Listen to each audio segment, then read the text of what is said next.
Disclaimer: the following content contains mature and controversial themes which don't reflect my or the original author's beliefs. So, viewer discretion is advised. Mokami Yaoyorozu was born as Momo's twin brother, with an advanced quirk that allows him to create even living things. With the ability to change the structure of everything, he tries to become a hero in his second life. But one day he sees his father's dark deeds and realizes rich people all around the globe are part of something big and dark. He gets stronger to protect his family and the innocent while scheming through their ranks to destroy them from within. Join Mokami in his exciting life. What to expect? Strong romance. MC is a romantic type of guy who hates to use women. There will be many women around him, but he will woo them with love. Harem, taboo love. There will be many women from the anime and some OCs. Momo and their mother will also be part of the harem. G-yat maxing. Slow pace. It is not going to be meeting and smashing in an instant. I like to take my time and build up the romance before getting into the action. So if you are looking for quick smashes, this story is not for you. Strong but not overpowered MC. He is always stronger than average but not omnipotent. Expect him to fall back and lose things just to rise on his feet stronger. Although the main theme is not power, the novel has some dark truths about the world that may trigger you. Abuse of minors and worse. Never done by MC will never be done by MC, but as MC discovers more about the dark organization, the nastier it will get. If you are a snowflake, I don't recommend you to listen. What's up, ladies and gentlemen? It's your boy, Omni-sensei. Welcome to What If I Was Reborn as Momo's Twin with Creation of All Things Quirk, Part 1. If you enjoy this type of content, please gently annihilate the like button. Also, subscribe to the channel if you haven't already done so. Remember to check out the original story linked in the description. Without further ado, let's get into it.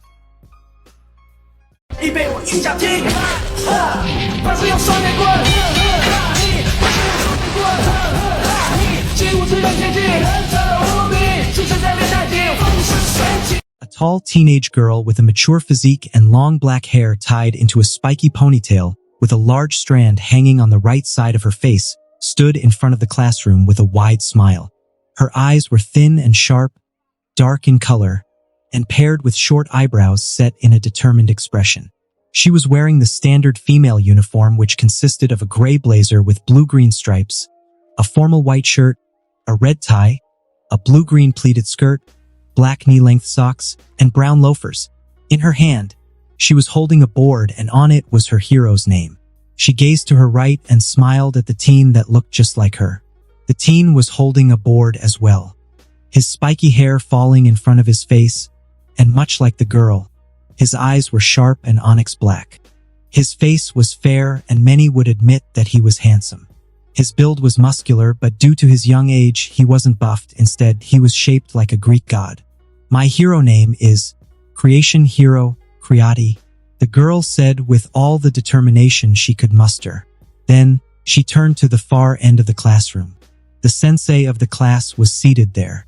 Her dark blue eyes were scrutinizing the duo with a faint smile and nodded. Beautiful name. Pass. She yelled as he turned to the boy. What about you? Creati Hero, All-Father. The boy said with a smile, didn't see the reason to explain. But the sensei was thinking differently. All-Father, All-Father. Homage to All Might that I can see, and it is indeed a good hero name. Not really fits you that well, but not bad. But what about the first part? Why don't you use Creation Hero like your sister, but instead, Creati Hero? She asked as she brought her finger to her lips. That is because... The girl smiled brightly and brightened the classroom for a second. He is my hero. This is the end for you. From this point on, your legend will cease to exist. Everything you worked for, every drop of blood you shed, and every person you saved will be for nothing.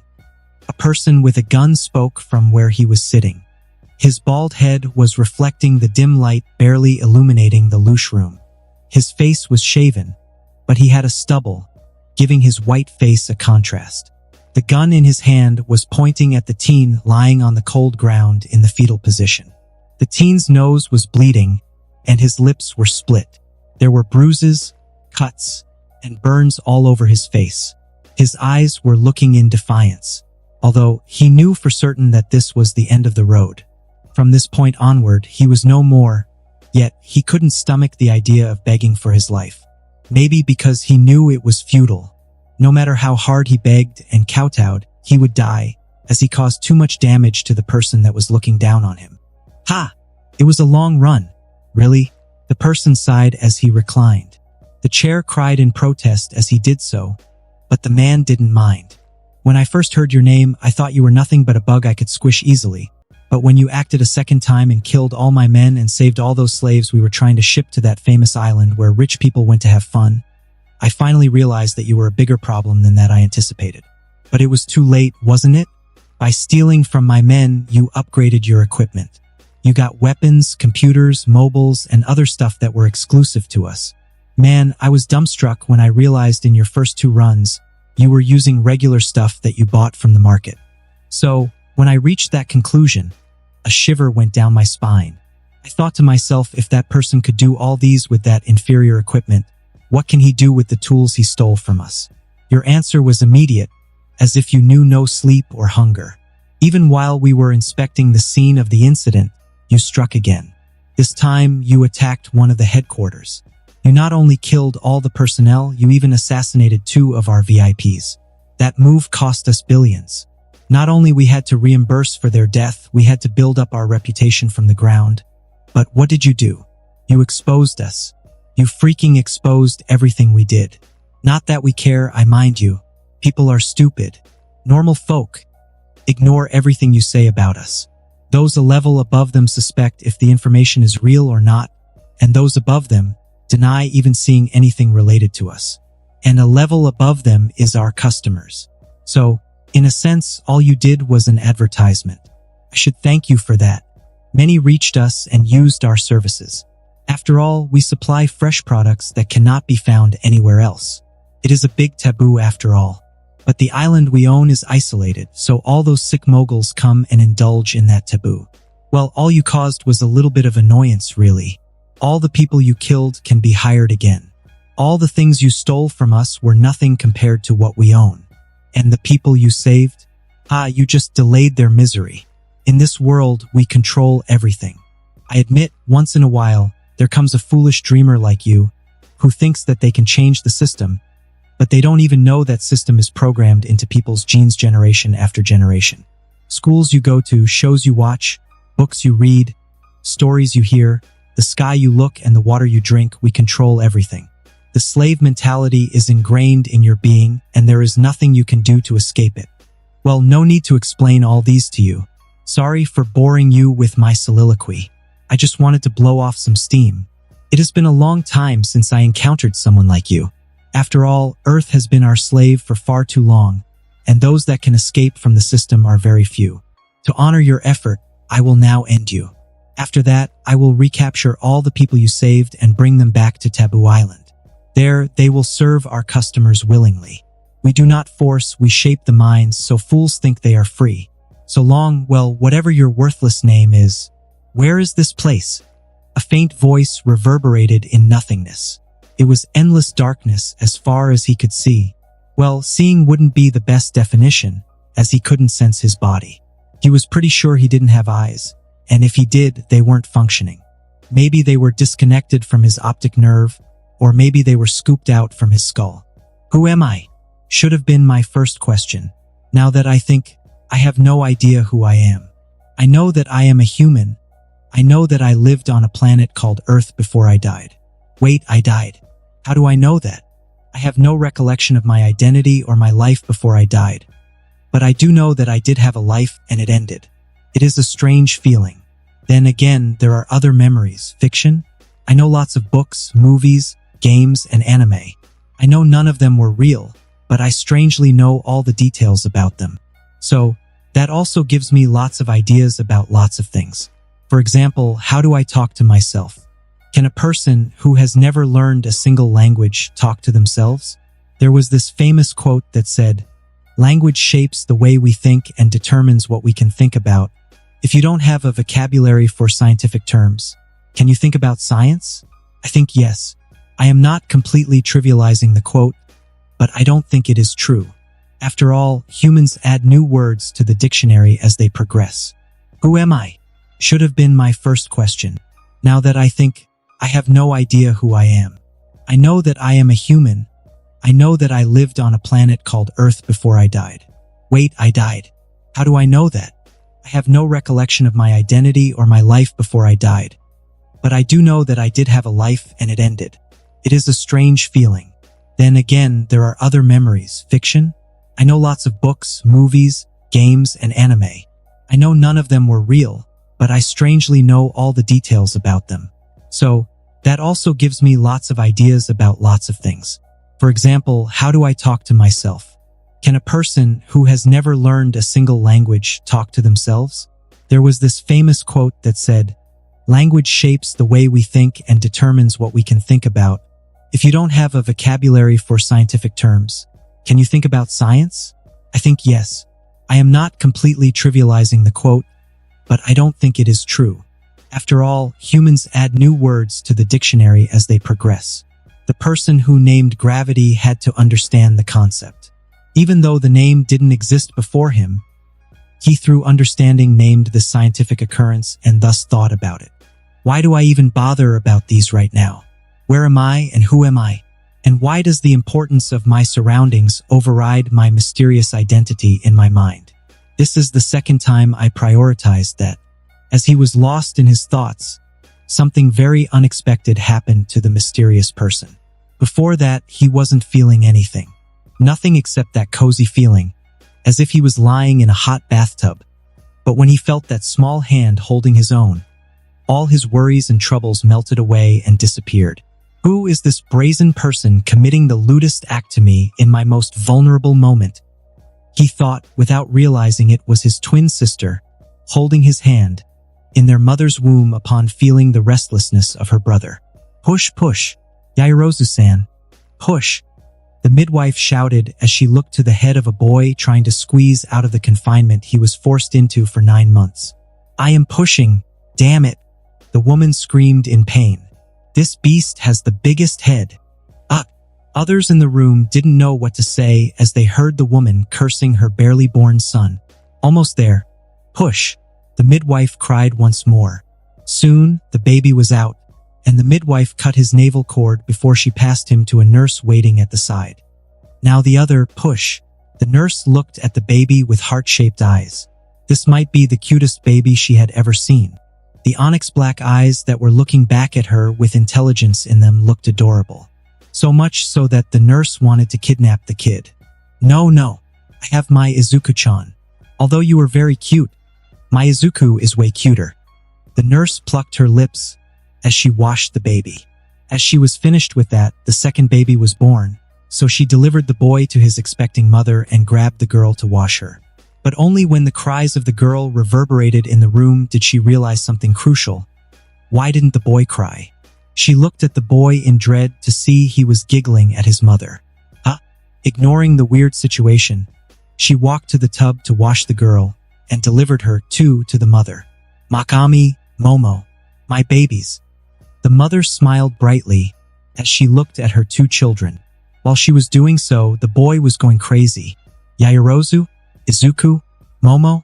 Wait. His blank mind made a connection as soon as he heard those names. At first, he ignored it because he could understand Japanese perfectly, but then realized it was normal. His mind was filled with thousands upon thousands of anime and manga.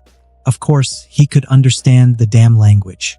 Then those names reminded him of one of the anime and manga he had in his mind. My Hero Academia? Can this be a coincidence? Why did the boy not cry yet? The midwife walked to the baby as she pinched the boy who was looking at his mother with a frown. She had to admit it looked adorable, but the baby was ignoring her. Must be related to his quirk. She muttered as she checked the baby's health with her own quirk. Quirk? The boy's ears perked up as he heard the word. For real? I was born in a world of heroes and villains? Living in a rich household that could buy literally anything was interesting. Mokami, although couldn't remember his previous life, had some feelings about them. They were like echoes of his being that would manifest in certain circumstances, reminding him of his previous life. For example, when he was first brought to the mansion where the Yaoyorozu family lived, he instinctively whistled as he took the giant structure. That reflex was proof of his previous poverty life. He thought them to be manifestations of certain characters' memories he inherited, but he disregarded them. He didn't know how, but he could tell them apart. Like when he first realized who the nurse who held her was, he looked at her and recognized her from the anime. And that feeling wasn't like remembering a memory.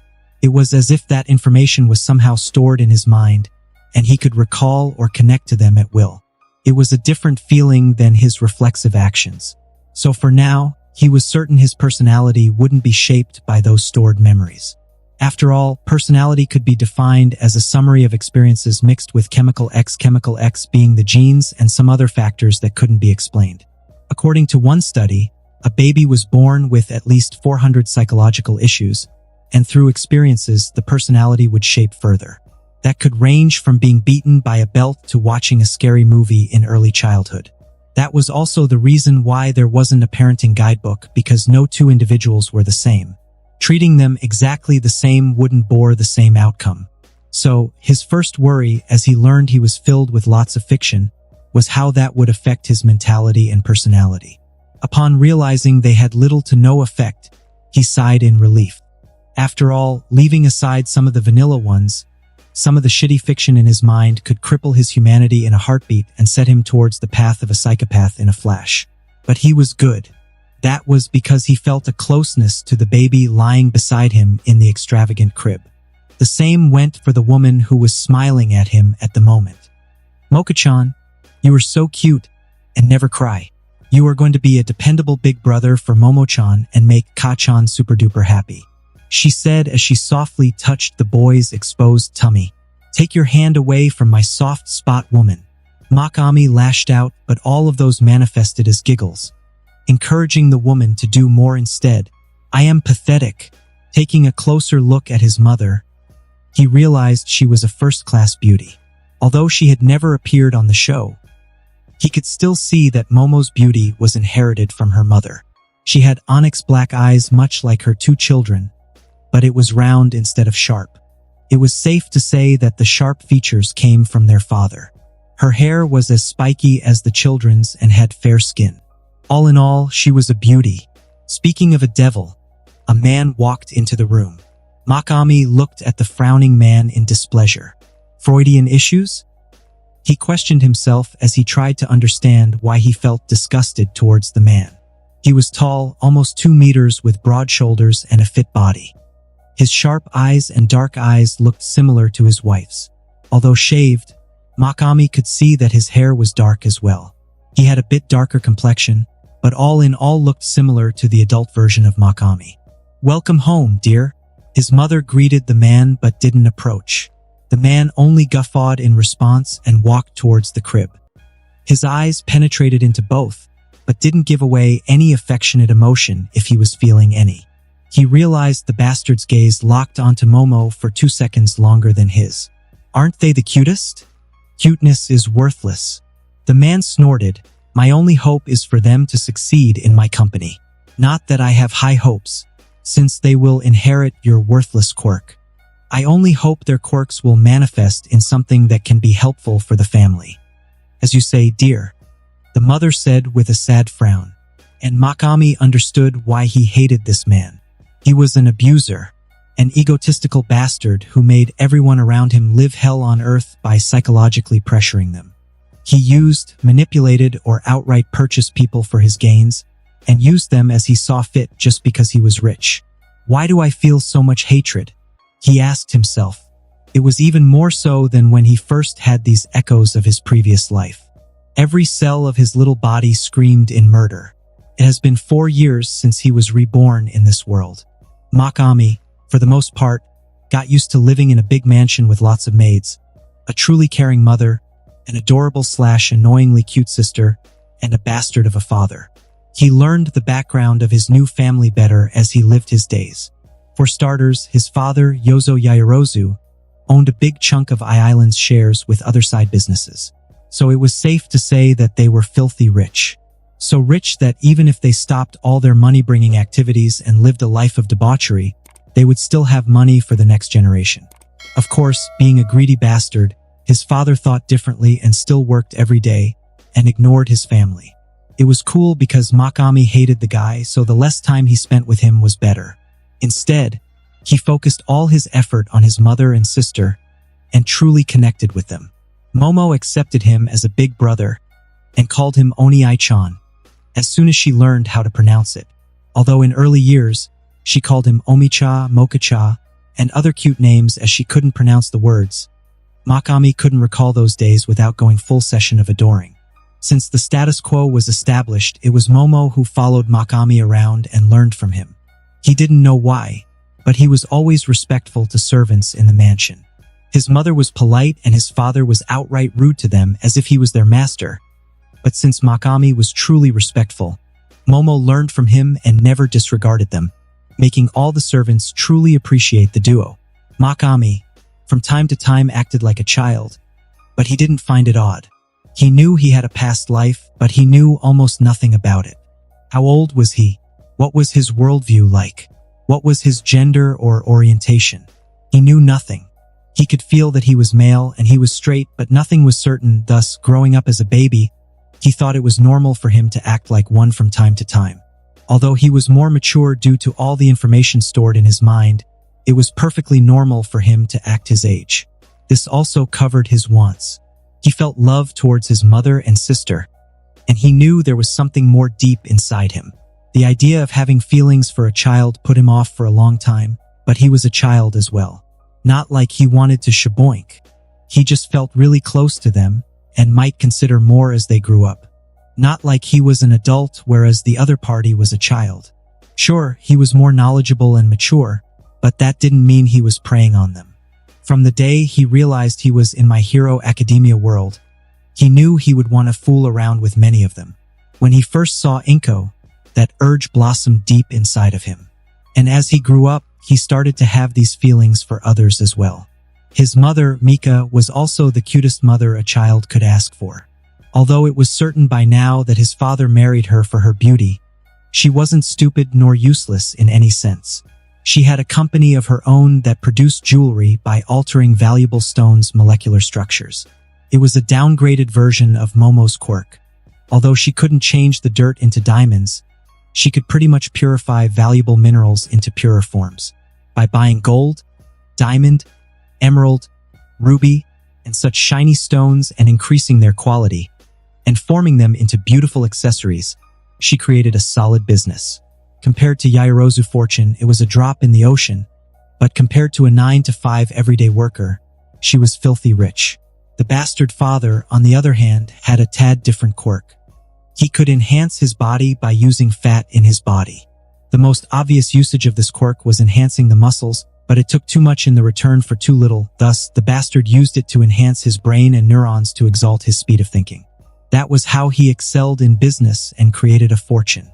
Though it was Grandpa Yaoyorozu paved his path by owning a big piece of Island. Otherwise, even with an enhanced brain, the bastard couldn't do much. Quirks were mysterious in that sense. They could be used in many ways. Lucky for Momo, hers manifested in a combination of two, allowing her to create anything non-living by using fat stored in her body. Mokami was worried if his power would be the same or not, as he was not a character in the series, but for the last 4 years, he tried not to ponder over it too much. But lately, his worries only increased, because Momo awakened her quirk just a night ago. Don't worry, Moka-chan. Girls mature earlier than boys, so it is normal for Momo-chan to awaken first. I'm sure yours will too soon. When it does, I will take both of you to the doctor together. Since hers is not dangerous to the environment or herself, I will wait for a while. Mika said with a reassuring smile. I hope so, Ta-chan, Mokami said sweetly, making his mother hug him. Her hug and words did reassure him. After all, both he and Momo were tested when they were born and they didn't have the extra joint in their pinkies, a big proof of the existence of quirks. And much to his relief, he too awakened his quirk later that day. As he was sitting with his cute little sister, coloring with crayons, Momo asked for a red one. Looking around, He failed to find one and realized it was probably all used up last time, as it was Momo's favorite color. Oni-chan. Red. Momo started to cry as he explained there wasn't one at the moment. In frustration, he willed and a crayon appeared in his palm. The sensation was sublime. Not the sensation of using Quirk. No. Willing something and creating it. For the first time ever, he felt bigger. In a sense of being, he felt he was above others. He didn't know if it was because of his past self or if it was because of his quirk, altering his character, but he couldn't lie to himself. He felt divine. But as it was a pressing matter, he grabbed the crying Momo and ran to his mother with the crayon in his hand. "Ka-chan, I awakened. I awakened my quirk," he shouted as he ran. Soon, everyone was gathered. Servants were happy, and his mother was smiling brightly. "I created this." He beamed as he showed the almost disfigured poor thing in his hand from his excitement. Realizing what was going on, Momo ceased to cry and smiled too. "My little geniuses, both of you awaken the same quirk. You are amazing." Mika hugged the duo and ordered the chauffeur to ready the car. In no time at all, we were taken to the private hospital and were taken in by a beautiful nurse who coincidentally was Inko Midoriya again. "Era, Mokami-chan, Momo-chan," she cried out as soon as she saw us and came to give the duo a hug. At the time, she was still beautiful in her skinny form. From the show, he knew she would get depressed when she realizes Izuku has no quirk and will gain weight over time, which was something horrible. "Inko Ne-chan, you are still as pretty as ever," Mokami said with the cutest expression he could muster. He subtly planted these ideas to prevent her from letting go. After all, she had a connection with the family and would visit often. Although he still didn't know what this connection was.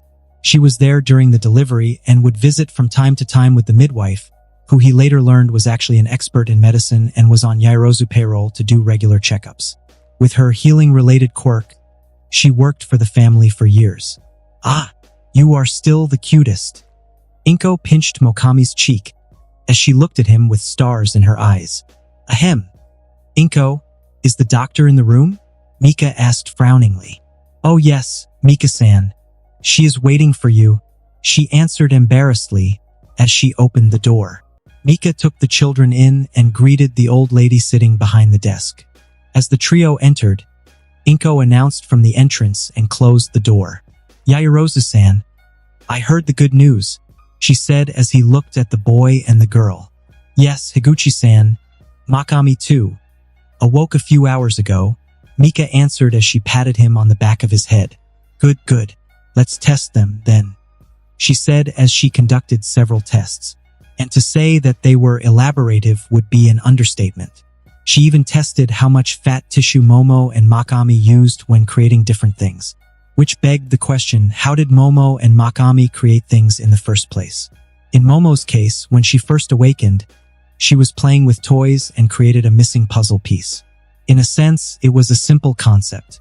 Although the duo were small, they still knew the chemical formula of some of the things since Mika strongly believed that the children would inherit a quirk similar to her own. Thus, she taught them simple elements and compounds. Surprisingly, the quirk didn't require its user to understand the chemical reaction, just the knowledge so the fat could be converted to said atoms and then to elements and from there to compounds. It was understandable, although given her young age, it was a miracle. But in Mokami's case, he created something he shouldn't know of, but he did. How? Easy really, there was some information about crayons in one of the fictions stored in his mind. He didn't retrieve this information willingly. In his distress, it just came to him. And there be the crayons. The process was also different from Momo's. At first, he didn't realize it, but when he thought about it, he could feel it. After all, the power was part of him and it was explaining to him that he could do much more. The non-living restriction Momo had didn't apply to him. Trigger warning. Child abuse. Upon returning to the home, the trio, Mika, Mokami, and Momo saw the bastard waiting in the living room with a newspaper in his hand. Mika frowned slightly, while Mokami held back his growl, while the little cutie ran towards her father and jumped on him excitedly. "Papa!" she exclaimed. It had been months since they last saw this bastard, and his appearance wasn't a coincidence by any chance. He was here because someone had reported to him. Princess, what did I tell you about jumping on people before? The bastard said with a rebuking expression, making Momo look down in trepidation and sadness. That I should never do. As a lady, I should act like one and mind my surroundings. After all, my actions represent the Yaoyorozu family, and I shouldn't do anything that would degrade our great name. Momo rooted, as it was one of the few unbendable rules the bastard drummed into their brains. And, was your jumping around ladylike? He asked. No, sir. Momo didn't look up. Don't do it again. Okay, Papa. Good. Now come and sit on my lap and tell me about your quirk. Yozo smiled as he looked at Momo with a smirk. The latter beamed up and made herself comfortable on her father's lap and started to recount what they had experienced and how she awakened her quirk. Then I created a puzzle piece since I was so frustrated. Later Oniai-chan, when he saw me crying for red paint, created a crayon.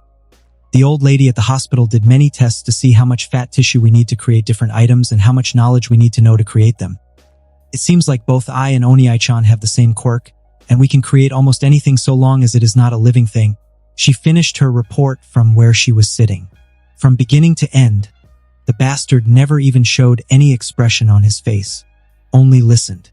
Although not ideal, it is still better than I expected, he said after a while, much to Momo's happiness.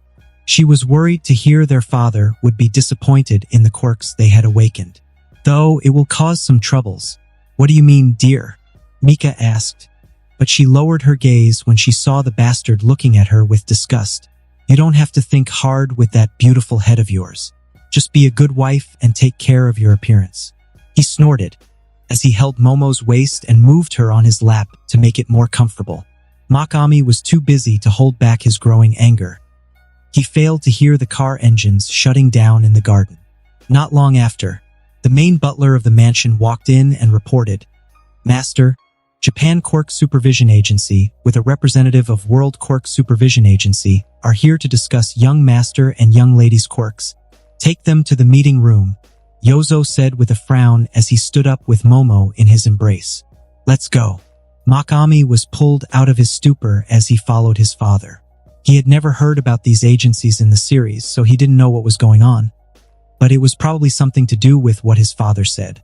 Although he didn't know what kind of trouble the bastard was talking about, he knew the potential of the quirk. Creation. Soon, they arrived at the meeting room and 3 people were already seated at the table. As a strong and influential person, Yozo wouldn't wait for the guests, he would make them wait. Thus he didn't hurry up. This was a simple power play.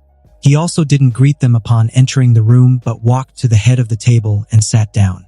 Momo was still on his lap while Mokami sat next to their father. Mr. Yaoyorozu, the only woman in the group, called out, My name is Kawada Mitsu and my partner is Furuta Ryobe, and our esteemed guest is Enzo Lambert from the World Agency. Nice to meet you all. As you know, I am Yozo Yaoyorozu. The bastard said tersely, It is our pleasure, Mr. Yaoyorozu, Enzo said with a smile as he looked at the children. As you may have guessed, we are here to talk about the potential danger the quirks of 2 younglings here can cause. Although a lot similar to Mrs. Yaoyorozu's power, there is a significant difference that can lead to many dangers if left unsupervised, and as the World Quirk Supervision Agency, it is our duty to inform them about these dangers. No need to beat around the bush, just tell what you are afraid of, Yozo said with a small smirk. Economic collapse? The real danger against you and the populace? All quirks carry at least some form of danger, which is why there are so many regulations. You don't have to treat my children any differently. It seems like you two had foreseen what these children can do, Enzo said with a triumphant smile. Say, if they were to print out money, who could stop them? What about jewelry? You don't have to force your single-digit brain cell on the perils of their creation. Yozo slapped the table. Who do you think we are? Do you believe we need to stoop so low to earn a little bit of pocket money? Please don't get us wrong, Mr. Yaoyorozu. We are here to inform you about these potential hazards, Ryobe said with an uneasy expression on his face. You informed? Now piss off, Yozo said without pulling his words. He was truly infuriated. Calm down, sir. Enzo frowned. Although you are rich and powerful, We are still an organization accepted by 193 nations. It is our duty to control the risks a quirk can cause in daily life. No, you are here to scare my kid into submission. Yozo answered with an intimidating smile. Let me tell you this so you can relay them to your superiors. Yaoyorozu family does not need small change that can be earned from selling little pretty stones. My children will not mass-produce them to buy toys. We are rich enough. Oh, is that why your wife sells those little pretty stones to buy little pretty bags? Enzo fired back, and for a second, the room chilled down. Get out now, Yozo calmly said, and the head butler walked in to escort the guest out. Bastards, dear.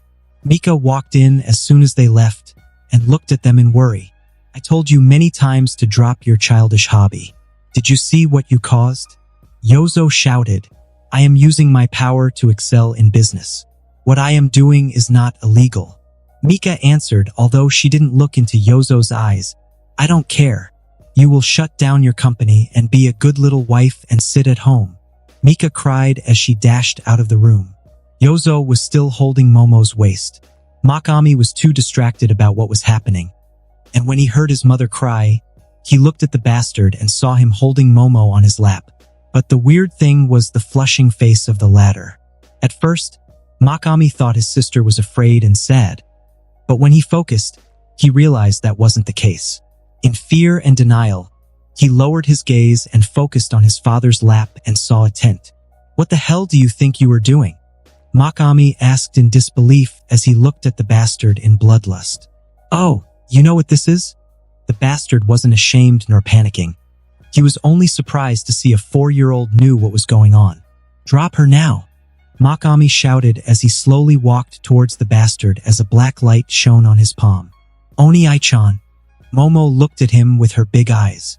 Mokami could see fear in them, but at the moment, he didn't care if he was seen as a devil. What is that? Are you creating something? The bastard smiled as he kept on rubbing his daughter on his lap. Haha, what is wrong with what I am doing? I gave birth to you and I have every right to make use of you however I want. Since my daughter is such a beauty, it is my fatherly right to taste her, no? You sick bastard. She is 4.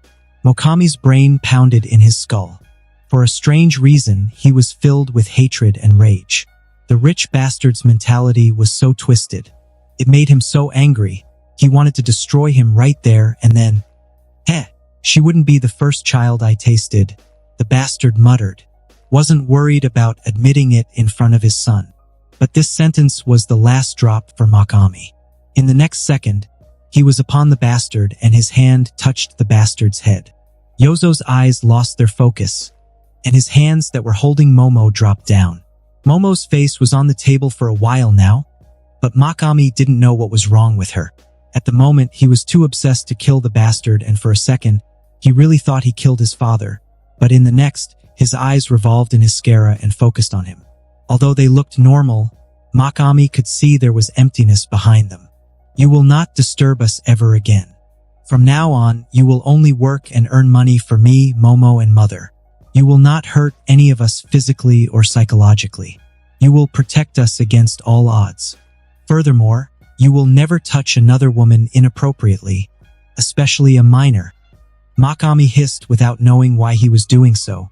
But when he finished, his father put Momo on the table and got up. Without saying anything, he left the room, the mansion, and went to work at the office. Mokami, who was sweating, fell to the ground and the world went black. Mokami woke up with a splitting headache. He groaned as he tried to sit up, but the pain was too intense. He lay still for a moment, trying to remember what had happened. Suddenly, he remembered that he did something to his father before he passed out. The black thing that came out of his hand and went into his father's brain somehow allowed him to control the bastard. Mokami shook his head, trying to shake away the fog of confusion. He didn't know what that black light was or what he did to his father, but he hoped it was really some sort of mind control and the bastard would stop bothering them. He had no idea how to reverse the spell he had used, not that he had any intention to do so. He was just curious about this ability. I knew my quirk was different from Momo's, but I didn't know this much, he muttered to himself. I basically rewired a person's brain. This is similar to Mom's quirk, but she can only use it on non-living objects, whereas I changed a person's brain? I am not even sure. He lay still for a few moments, trying to think of a solution. Then, he remembered something his father said before he passed out. Something about things he did to other children. Children at the same age as his precious sister. He slowly got up and walked to the computer and started Googling through his father's company. After hours of searching, he found some shady sites talking about dark rumors about rich people committing heinous sins all over the globe. There were many articles on the dark web about pedophilia committed by the rich, but none were proven and no one would dare to investigate those rich people. Mokami quickly read through the sites and was shocked to realize the problem was bigger than he thought. Despite the world being where heroes were abundant, there were still bastards with money who did whatever they wanted. That included slaving the poor, inappropriately abusing children, and killing anyone opposing them. The world was still sick. He angrily slammed his fist on the desk and vowed to do something about this. He knew he had to find a way to understand what he did to his father, to repeat or undo if necessary. After all, he didn't know if others could find his trace in his father's mind. If they could, that would be quite dangerous. But if there was nothing left behind, he would never undo what he did. That bastard deserved much worse. What is this? As he was researching, he caught a notification. An email, highlighted as a priority, was sent a few days ago. Mr. Yaoyorozu, the bank account under your name has been approved and 200,000 yen has been deposited. We wish you a pleasurable day. A bank. Did that bastard take my words literally? He muttered. He remembered one of the commands he uttered was for his bastard of a father to send money for him. It seems the bastard created a bank account for him and sent money. I will see how it goes. I need to focus on these bastards first. He decided he would start by finding out who these people were and using his quirk to make sure they never hurt another child again. He also decided that when he finally found any solid clue that his father was involved in any of this, he would make sure he paid for it. Mokami was glad that he could use his powers for good, but he still felt guilty for the power he had used on his father. After all, what he did was remove the free will of a person and turn him into a puppet. He knew what he did was right and just. He did it to save his sister and other more unfortunate souls, but he still felt troubled. It felt wrong to wield such might, as he was afraid that he would lose himself in power and abuse this quirk for his own selfish benefits. These are not my true ideas, are they? He sighed. He knew he wasn't a goody two-shoes. He wasn't a pure hero. He knew he didn't really feel guilty for what he did. The idea of good and moral that had been covered in countless fiction was preaching to him about what he did. But he didn't feel any remorse. He still didn't want to use it to control innocence for his own greed, but he had no trouble when it came to the scum of society. That is not me. He shook his head. I would kill every single one of them to save a single innocent child and would dine on their bloody corpses and still feel nothing but content. He eventually decided that he would use his powers to help people who were in need and make sure that he never abused them even on villains unless absolutely necessary. He was okay with the idea, but he knew robbing the free will of others, even when they were guilty, was a bit overboard. It was only for small-time criminals, of course. Those rich, twisted, sick perverts. They would get the worst. He also decided to use his powers to find out more about the people like his father and others that hurt innocent and make sure they never touch anyone else. He also wanted to make sure that no one ever had to go through what he did out of his anger or rashness, or ever had their free will taken away from them again without making sure they absolutely deserved it. He was determined to make sure that everyone had a fair chance in life. He knew it would be a difficult journey, but he was willing to take it on. After all, although he was willing to act to save others, he wasn't willing to cast away his humanity in doing so. But ever since that night when he saw his little sister taken advantage of, he was feeling something deep inside him trying to awaken and lash out. He was scared of the power, but he also felt that it was a part of him, and maybe he had to accept it. While he was in deep thought, the door of his bedroom opened, and a beautiful woman walked in. She was Mika, his mother, with a tray of food. Mokami looked at the food and realized they were all liquefied, probably to help him drink even in his sleep, which made him think. How long was he sleeping? "Mocha-chan, you are awake," Mika exclaimed in surprise and happiness. She put the tray on the bedstand and hugged her son tightly with tears threatening to drop from her beautiful eyes. "You worried, Ka-chan? How long was I sleeping?" Mokami asked in surprise.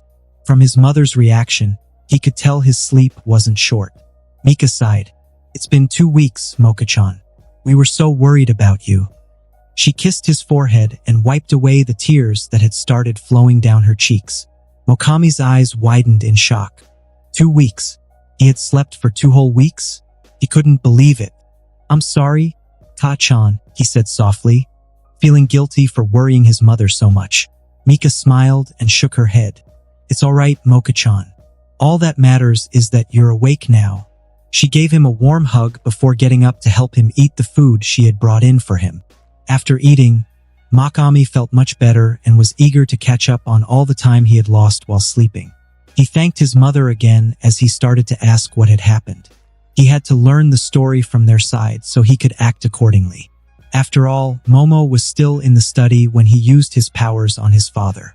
Mika explained that his father had never returned ever since that night. He announced that he would be busy for an undetermined period of time and would not return home.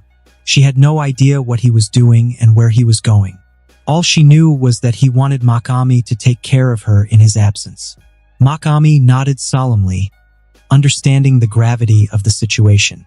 He asked his mother if she needed any help, but she shook her head, saying that she would be all right. Although he didn't specify when he ordered his father, his feelings must have affected him as the bastard let his mother do as she wished. So Mika never quit her job. She still worked in her company, but due to Mokami's situation, she took some time off and was taking care of him. Mokami was filled with guilt, but he also felt grateful. He had been taken care of by his mother since the incident, and she had been a rock for him in this difficult time.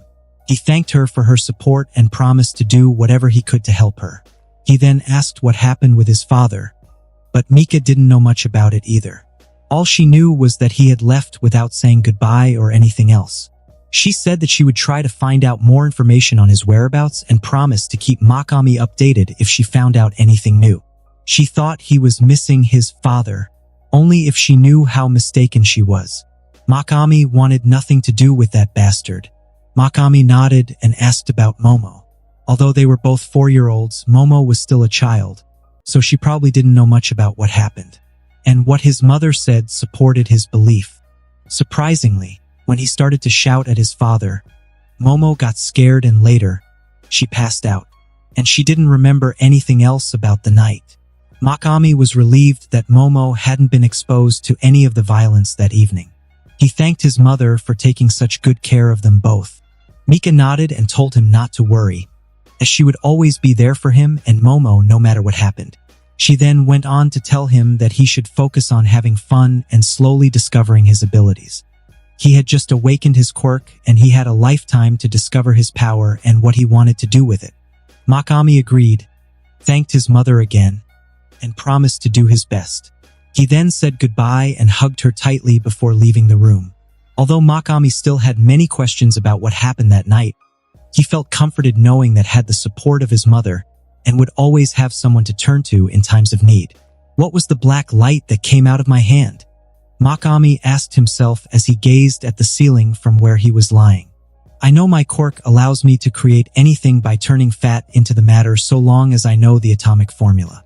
Momo's quirk in the anime allowed her to create anything non-living, but my quirk is a bit more advanced than hers. But it still doesn't explain how I did what I did. I basically changed a person's thoughts.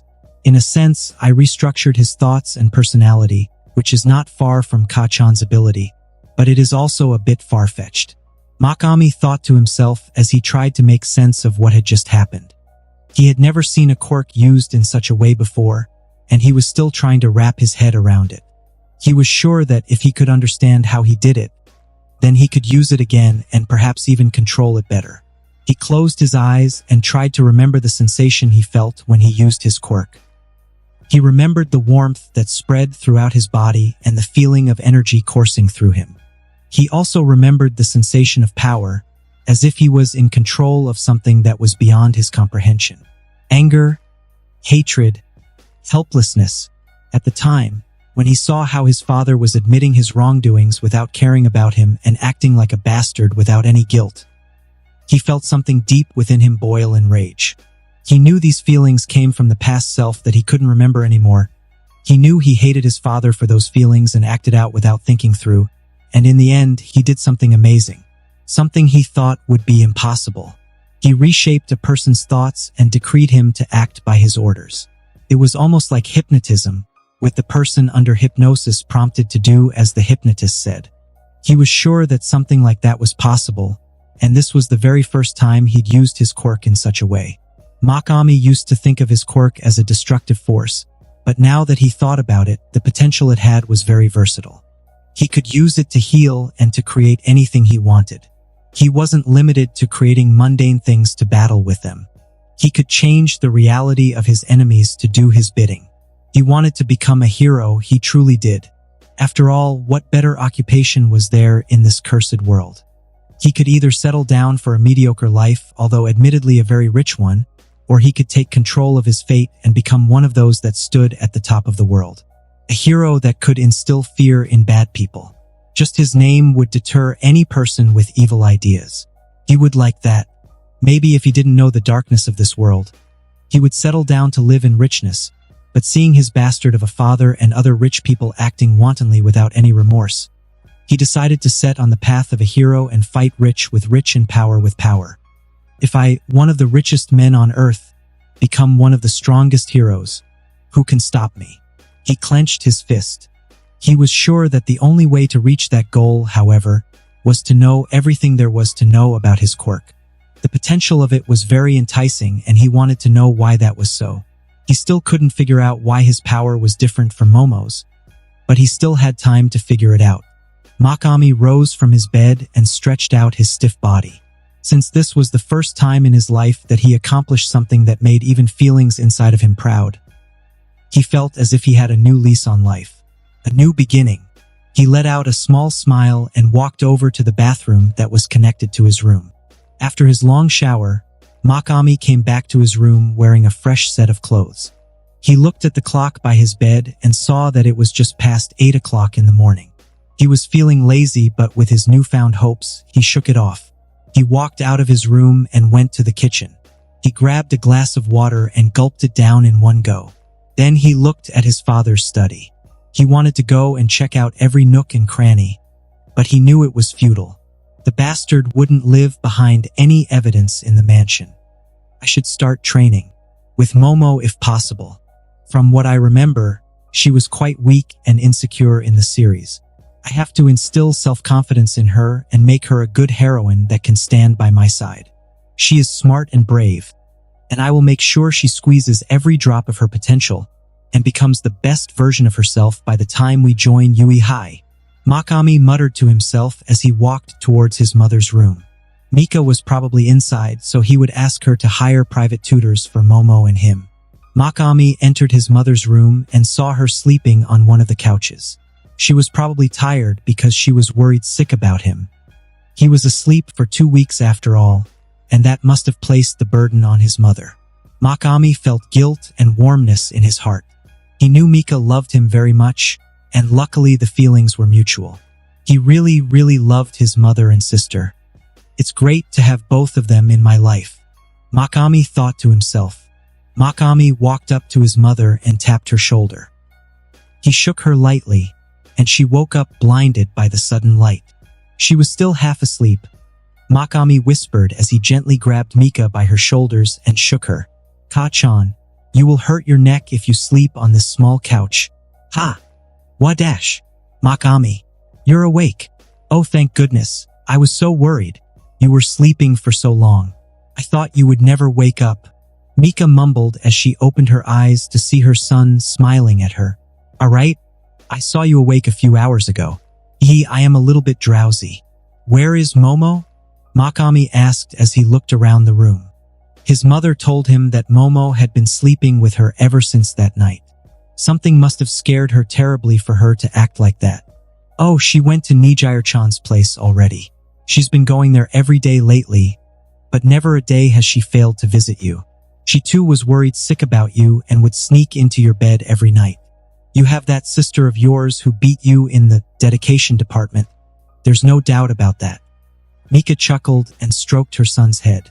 She then got up and walked towards the door. Let's get you some breakfast? HM? I had the servants cook some eggs and bacon this morning. You should eat some. For the last 2 weeks, you only drank soup and vegetable shakes. You need some protein. Look how skinny you got. You need fat for your quirk.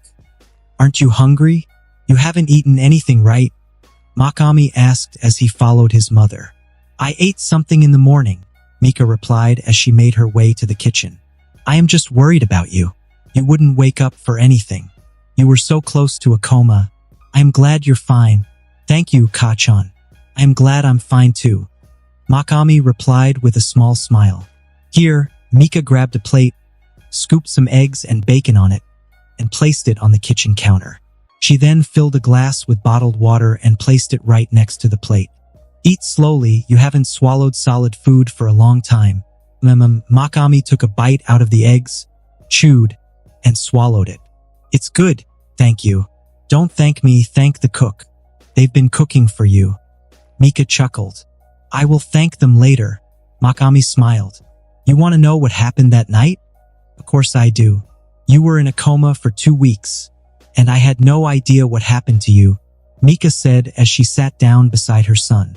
She was still in her pajamas, and her dark hair was a mess. She looked as if she wasn't getting enough sleep. Mokami continued eating his food, and then he said, I don't remember a lot. Well, that's good. You don't have to remember everything. You just need to make sure it doesn't happen again. Mika told her son. One thing I need to say, though, is that I am proud of you. Why? Mokami was surprised to hear that. Why? I don't know what happened, but ever since that night, your father had never bothered me again. He even instructed the head butler to tell me I was free to do whatever I wanted. And from what I could see, you argued with him, so I can only guess it is all thanks to you. So, thank you, Moka-chan, and I am proud of you. Mika smiled brightly as she kissed his forehead. Mokami felt warm inside. He wasn't used to that, but this new feeling was quite addicting, to say the least. He wanted to feel this again. He wanted to make his mother proud of him. He wanted to become a strong hero and protect his family and friends. Mika smiled warmly at her son and told him, Eat slowly. We'll talk more afterward. Mokami nodded and continued eating his food in slow mouthfuls. He had a lot of things to think about. But I want you to tell me what you remember. I am your mother. I want to know if anything bad happened. I was so scared when they told me you were in a coma. I thought the worst, that you wouldn't wake up or you would die. Mika began to tear up. Tears started to stream down her cheeks, but she didn't bother wiping them away. I am so glad you're fine. I am fine. Don't cry, Mokami said in a comforting tone. I am fine, I promise. So please don't cry. I don't like it when you cry. What? Why? Mika wiped her tears away and looked surprised. I don't know, I just don't like it when you cry. It makes me sad. I want to comfort you and make you feel better. Mokami said as he placed his hand on his mother's head and stroked it.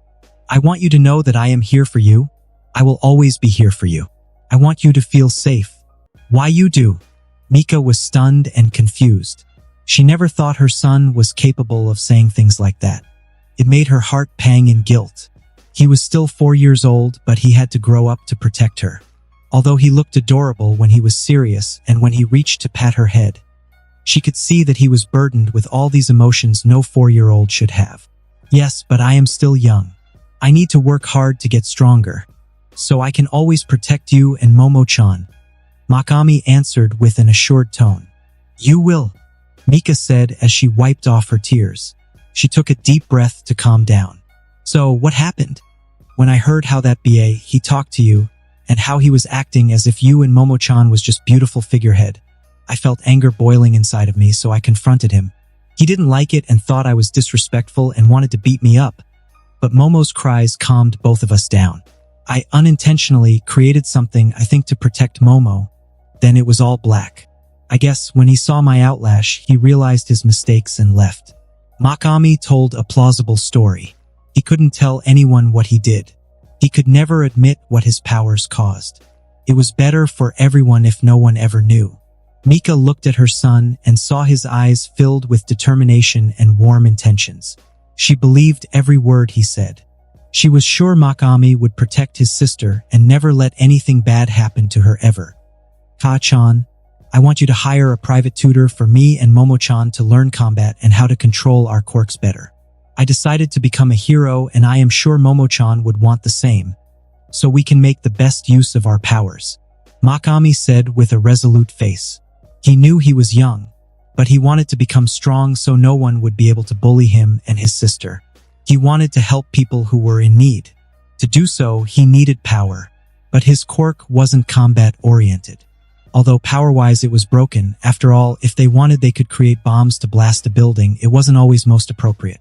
In anime, Momo would create cold weapons to battle with them and had some mastery over them, but she was still weak. He didn't want anything like that to happen again. He wanted both of them to be able to battle even when they were stripped from their quirks. I think that is a good idea. We'll talk to your father after you recover. We'll hire the best tutor we can afford. And I am sure your father won't mind. He too wants the best for you and Momo. Mika smiled at her son. She was very happy to see her son like this, especially when he wanted to help others. After all, she couldn't force him to become a hero. She had to let him choose for himself. She was glad he chose to become a hero of his own volition. Ka-chan, I don't want you to consult Dad for every decision. You are a strong, independent woman. You have a company that makes hundreds of millions. You don't need him, and to be honest, I don't think he will come again soon. Please, can you try to escape from his control? For me, Mokami said with a serious face. But I am still his wife, Mika said, guilt evident in her tone. Ka-chan, I know you think you are duty-bound to him, but you can't just let him walk over you. He treats you like an object and he doesn't respect you. You need to put your foot down and show him the world. Show him you are not a doll he can do anything with. I know you can. I believe in you, and I want to see you change. Please. Mokami replied with begging eyes. Mika was stunned. She didn't know what to say. This was not common for her son to speak this way. He was so mature and serious. Mika looked at her son and felt a little bit better. Maybe it was good to have her son home. And, as a mother, she knew she needed to be there for him, to support him, and to make him happy. Okay, she said, and her voice was filled with determination and confidence. This time, she wasn't going to let anyone stop her from doing the right thing. I promise you I will also work hard. I will be the ideal mother and the ideal businesswoman. You already are. Mokami smiled at his mother, and I am sure you will achieve even better in the future. Mika felt warmth once more in her heart. Her son had such a positive impact on her. She couldn't help but feel happy. Oni-chan. At this time, a yipping alerted them to the entrance of the kitchen. A red beam tore through the air and hit Mokami in the chest. Momo hugged him and cried in happiness. I am so glad you are and I-cha. I am so glad you are okay. Oni-chan. There. Mokami patted her hair with a smile. I am all better, so stop crying, okay? Momo nodded. Dolly? Mika called out. Yes, ma'am. The little humanoid robot said as she walked into the kitchen. She was 1.20 meters tall with a gray body. Her head was square and she had a very expressive face. One could see her emotions, and Mokami wasn't sure if it was coded or if she could really express emotions. Do you need anything? What's that? Mokami said in surprise as he saw the cute little robot. Momo looked at the little robot and smiled. Dolly is a gift from Father. She is our maid and she does everything for us. Oh, that's cool. Mokami said with a big smile on his face. He liked robots. In fact, he was infatuated with them. Can I play with her? Mokami saw that Mika had given the robot some clothes so she wouldn't be naked. That was quite thoughtful of her. Sure, Momo said and ran towards the robot, pulling Mokami with her. But please be careful. She is a delicate work of art. Mika said as she watched her children play with the little robot. I will, Mom, Mokami said as he made his way toward the robot. Obviously, there were hands of Island and his father on it, but his mother probably helped as well. All in all, it was good that they had a robot now. He could even duplicate it by studying it. That would be interesting. He could study it and find a way to make his own robots, even the more advanced ones, because he could use his quirk to create delicate parts even the current technology couldn't. But for now, he wanted to play with the robot. Once he was done, he could build a whole army of them. A few minutes passed and the three of them were absorbed in their own little world. Mika stood there and smiled. She was glad to see her children play so happily together. She was happy that Mokami was back. She heard her son's laughter and it was music to her ears. She knew, after all this time, Mokami had grown up mentally. It was probably due to Momo and her. He wanted to protect them, so he lost his childishness and naivety. It made her heart tinge with pain. But she was also proud. Proud of her son. Momo-chan, Momo-chan, I need to go outside again, Mika said with a smile. Ah, Mom. Please stay. Momo looked at her mother with sad puppy eyes and a frowny face. I want to spend some time with you and Oni-chan and play with Dolly.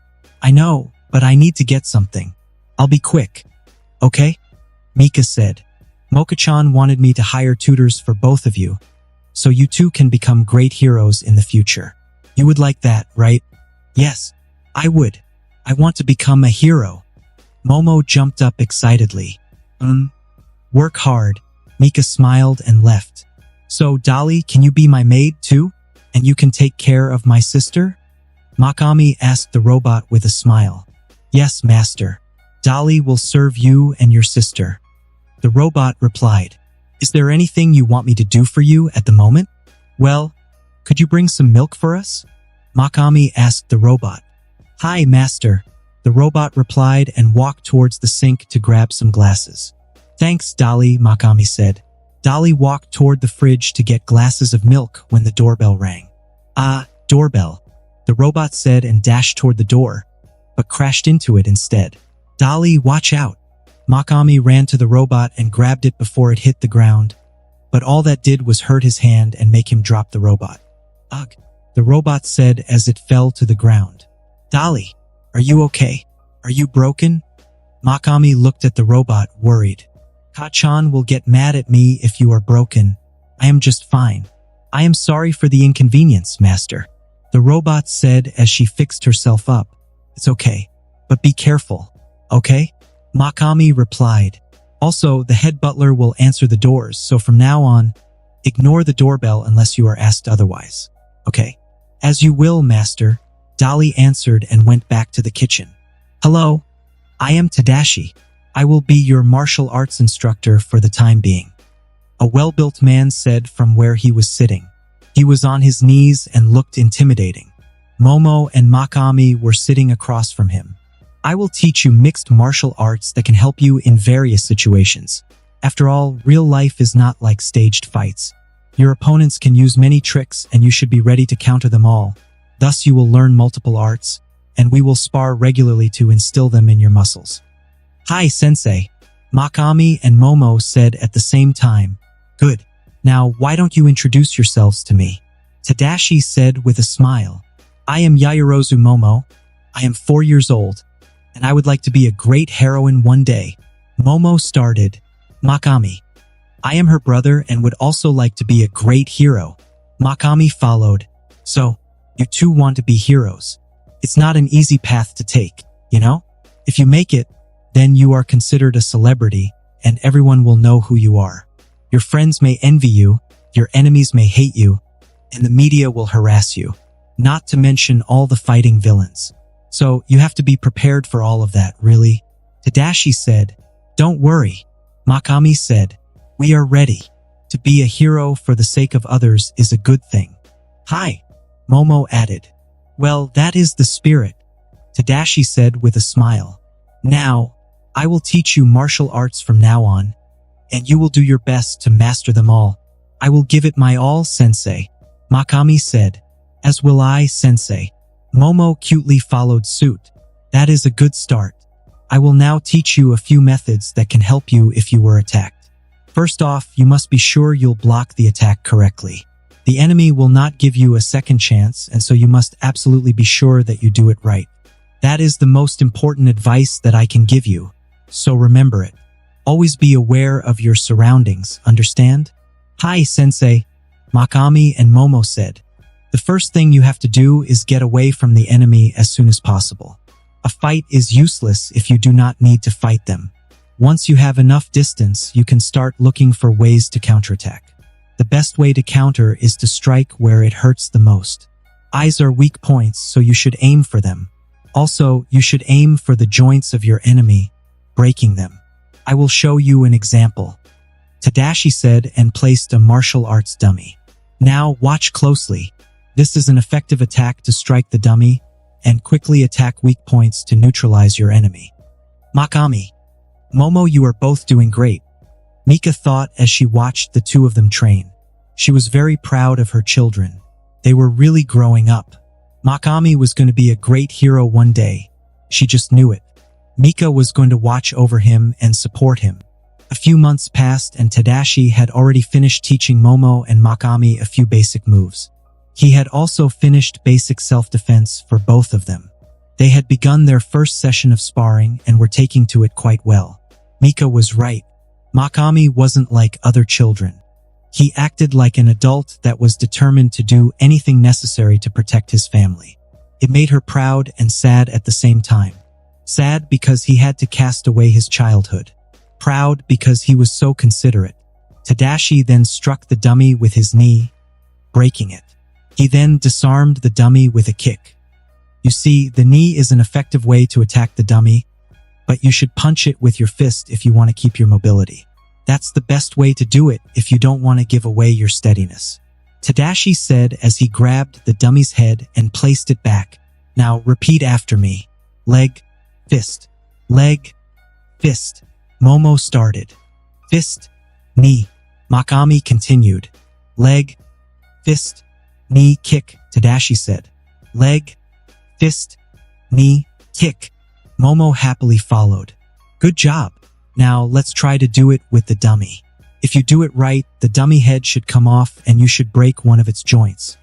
Tadashi said and placed the dummy again and made them both repeat. Months flew by and Tadashi had already finished teaching Momo and Mokami a few basic moves. He had also finished basic self-defense for both of them. They had begun their first session of sparring and were taking to it quite well. Tadashi noticed that Mokami wasn't like other children and had great discipline despite his young age. He also supported his sister and both of them were already working hard. Now I will show you an example. Watch closely. Tadashi said. He grabbed a dummy and knocked it over his shoulder. Tadashi, weren't you supposed to show us how to knock the dummy's head off? Mokami asked. I will show you how to do it. Be patient. Tadashi calmly said. Now watch. Aim your fast kick to detach the head and loosen the joints, then take the fast kick to the knee to detach it, then again to the elbow to break it, then again to the shoulder to detach it. Repeat. Tadashi said. Let's do it. Mokami cheerfully said.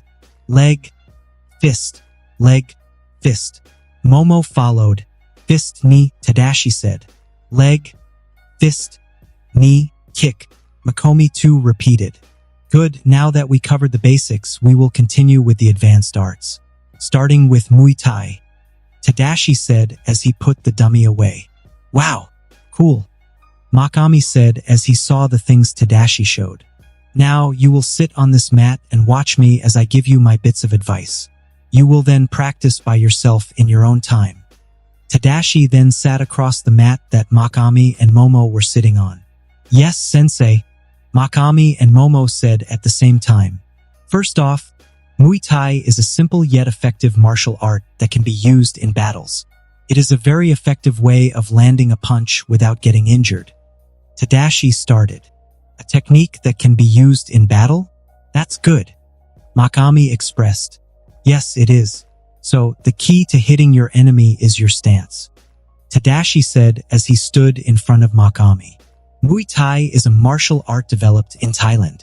It is a fierce martial art, and it's a martial art style that uses the foot, fist, knee, and elbow to attack the opponent. I also have another art that I will teach you after Muay Thai. It is called karate and is a martial art developed in Japan. It focuses on using the hands and feet to attack the opponent. Now follow me, Tadashi said and walked to the ground. We start with Muay Thai. Mokami and Momo both followed Tadashi to the ground. First, you must realize that Muay Thai is a martial art that is heavily aggressive. You must instantly close your distance from your opponent and attack with fast kicks and other strikes. Watch me, Tadashi said and demonstrated a few advanced moves to widen kids' horizons. Wow, amazing, Momo said. Now follow my movements, Tadashi said and showed the way to execute the technique. Yes, sensei, Mokami said and repeated after him. Very good, keep it up, Tadashi said and went back to the mat and prepared to show more techniques. Mokami and Momo tried to copy their sensei. Now you do it with one another. Remember to foot your opponent before he or she does it. Okay, ready? Tadashi asked as Mokami and Momo nodded. Good. You start, Mokami. Hi, Mokami said and immediately lunged at Momo. He started punching and kicking as fast as he could. He was punching and kicking at Momo, trying to do as much damage as he could. Momo, in the beginning, wasn't as eager as Mokami. Thus she would easily get overpowered. But as the days went by, she too started to adapt and fight back. Now, they could spar for tens of minutes without one side losing. Alright, it is enough for the day. Remember, rest is as important as practice, so don't train too much and eat well. Tadashi smiled and left. Momo and Mokami smiled and spared once again while Mika shook her head helplessly from the gazebo that could see the training ground. Hello kids. I am Araya Kiku. I have PhD in biology, chemistry, physics, atomic structural formulas, elemental bonds, and compounds. My quirk enhances my brain, thus making me smarter. So it is easy for me to understand these subjects, but as I am informed, your quirks require you to learn the structure of matter to create. So I will be teaching you as much as I can. The old lady with glasses said as she sat on the table. Momo and Mokami were already seated with tablets ready in front of them. I am Momo Yaoyorozu and my brother Mokami. Our power allows us to change the fat tissue into anything non-living so long as we know the atomic configuration of the said matter. Momo explained while Mokami nodded.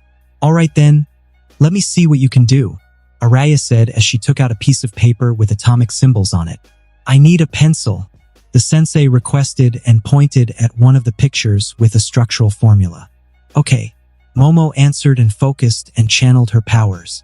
They have been learning about elements for a while now and seeing the structure helped her to visualize the end product which was crucial in creation. I need a pair of scissors. Then she pointed at another for Mokami to create. This one was filled with the iron element. Right away, sensei, Mokami answered. That is really good, Araya said, which made Momo and Mokami happy. They took some time, but they could create the items by following the instructions. It's time you start learning how to create simple molecules. This will help you create complex molecules later on. Araya stated. Several months passed, and the class was more advanced. It's time.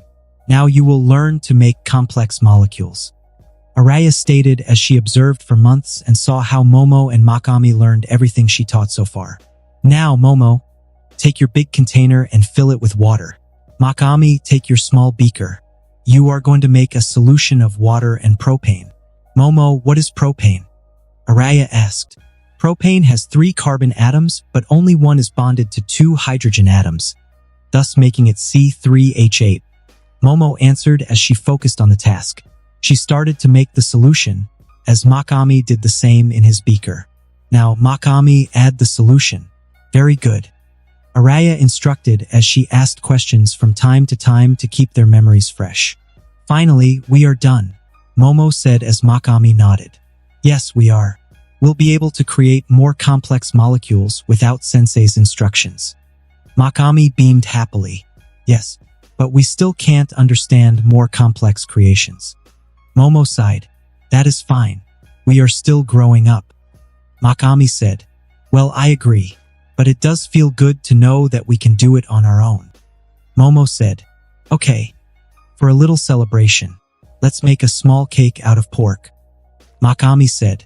You mean you want to eat the whole pork and then create a cake by using the fat tissue? Momo asked. You know, your Oni-chan best.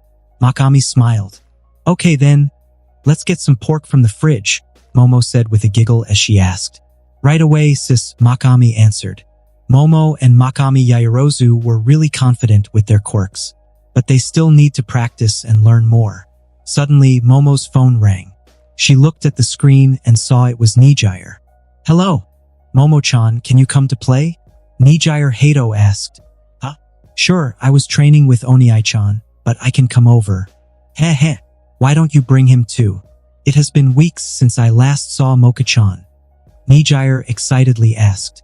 Okay, we are coming now, Momo answered with a sigh and hung up. Duo gave up on creating a cake and walked to the mansion not that far away. The Hato family lived really close and Mama Hato was friends with Mika. Momo and Nijire were close friends too, which made Mokami Nijire's friend automatically. In fact, the little lass had a crush on him. Come in, let's go to the backyard and play. Nijire grabbed and dragged them before they even knocked on the door. She was 10 years old already, 2 years older than the duo, and her curious and playful personality started to surface. Upon arriving in the backyard, she raised her hand and fired a blast of air and knocked some blocks over. She was practicing as hard as they did, and Mokami could see that her practices were paying off. Her control over her quirk was amazing considering her age. Wow, that was neat, Mokami said as he was impressed. Thanks, Moka-chan, but I can't do it as fast as you can. Nijire pouted. Our quirks are different, thus results are different. You are really good, Nijire-chan. Mokami patted her head, much to Nijire's embarrassment, but she also enjoyed the feeling. You are strong, Nijire-chan. Momo too walked and hugged her friend. Thanks. She smiled. Let's play basketball but use our quirks to make it interesting. This way we can practice too. Not a bad idea. Mokami nodded and walked to the court. He grabbed the basketball and created a glove that could enhance his wrist power.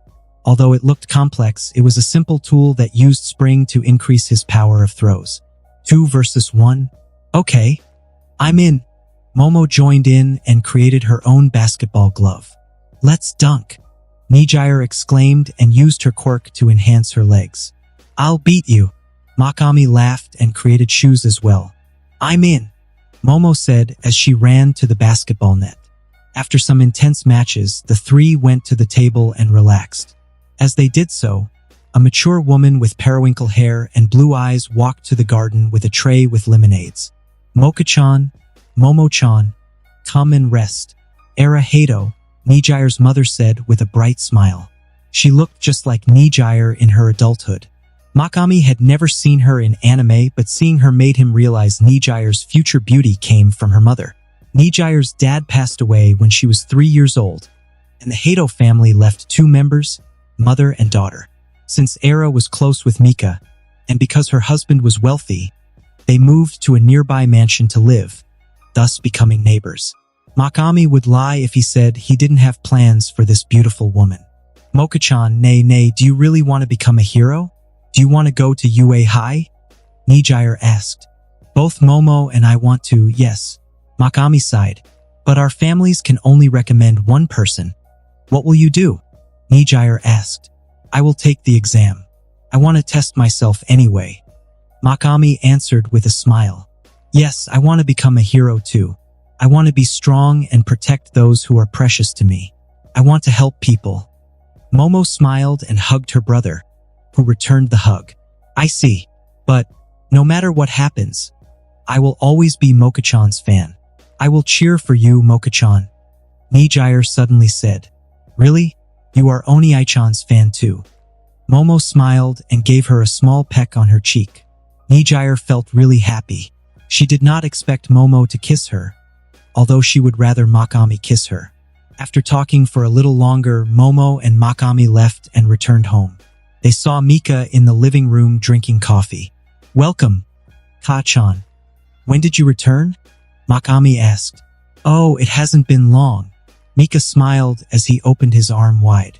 The siblings went up to their mother and hugged her. You seem tired, Ka-chan. Let me massage you, Mokami said. Thank you, honey.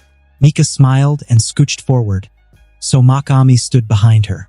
He started to massage her shoulders and neck and moved to her arms. He had lots of memories of massaging techniques from countless books in his mind. Thus he was sort of an expert. Thanks a lot, Moka-chan. That really helped. Mika kissed his cheek as she got up. Now I have to take a bath. Days went by with martial training, Quirk practices, and homeschooling. Every day, Momo and Mokami learned new things and expanded their knowledge. The siblings were already 9 years old and learned quite a lot from their tutors. Be it martial arts, chemistry, biology, physics, or quirks, they were already way ahead of their peers and could create tons of different things and battle with them. Of course, they didn't neglect their social lives either. Mika, after the bastard left their lives, kept the promise she gave Mokami and broke out of his control. Now, she acted like the strong woman she was and took control of the family. Yozo's absence also helped, but it was still a win.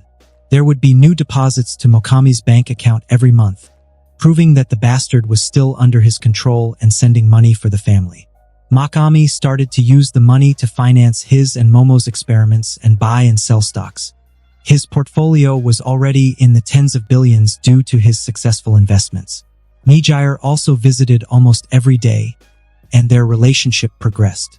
Now, she was more comfortable with Mokami and was already best friends with Momo. Lately, Mokami was working on a project that would help both him and Momo greatly.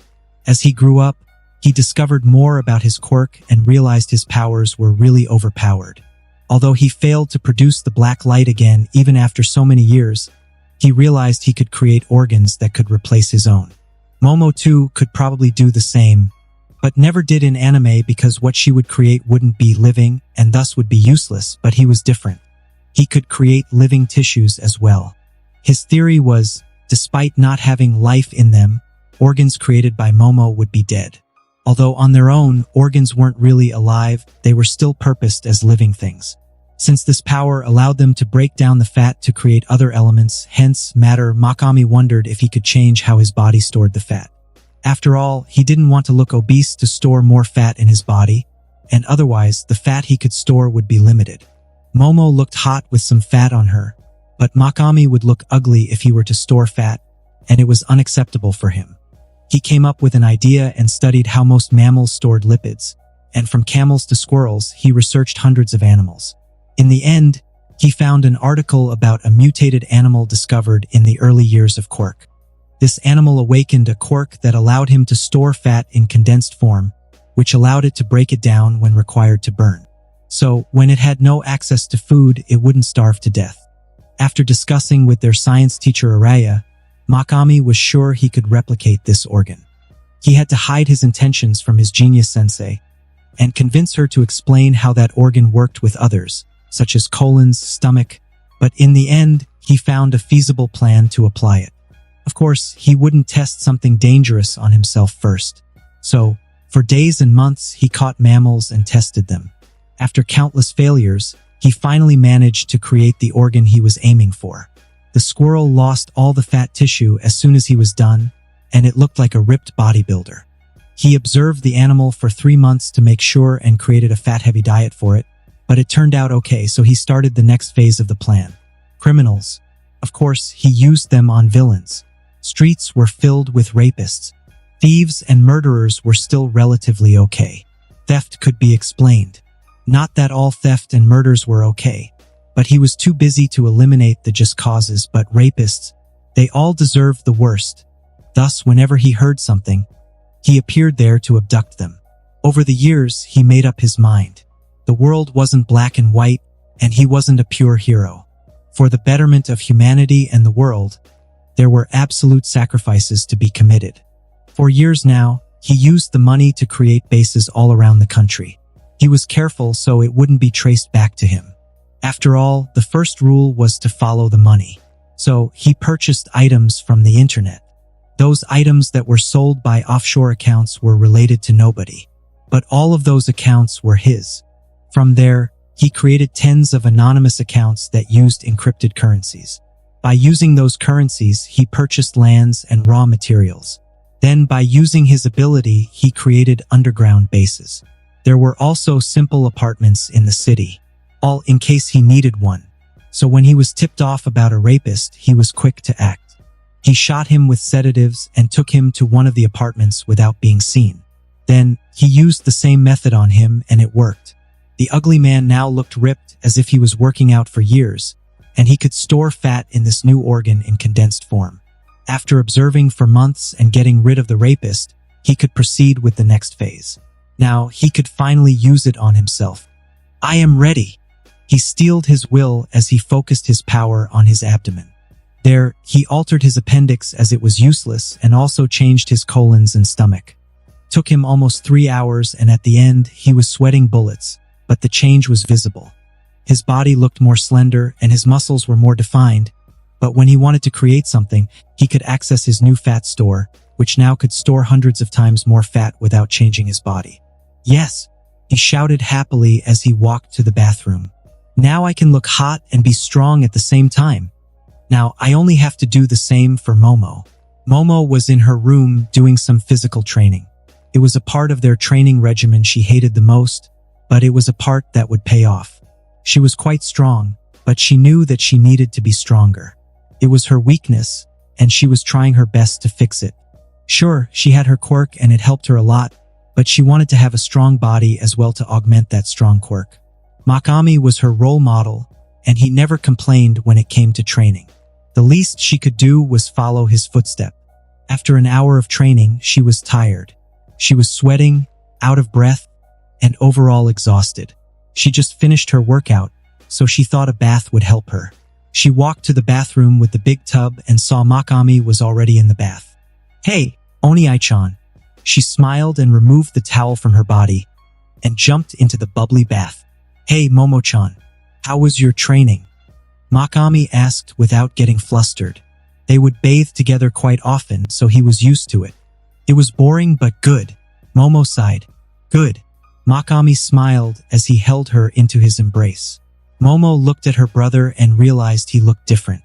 His muscles were more prominent and he looked really good. Although they were working hard because of their powers, they were always on the chubby side. But now Mokami looked lean. Momo felt heat rushing down her face. Are you okay, sis? Mokami asked. Yeah, you look good, Oni-chan. Momo said with a smile. Thanks, you two. Mokami smiled.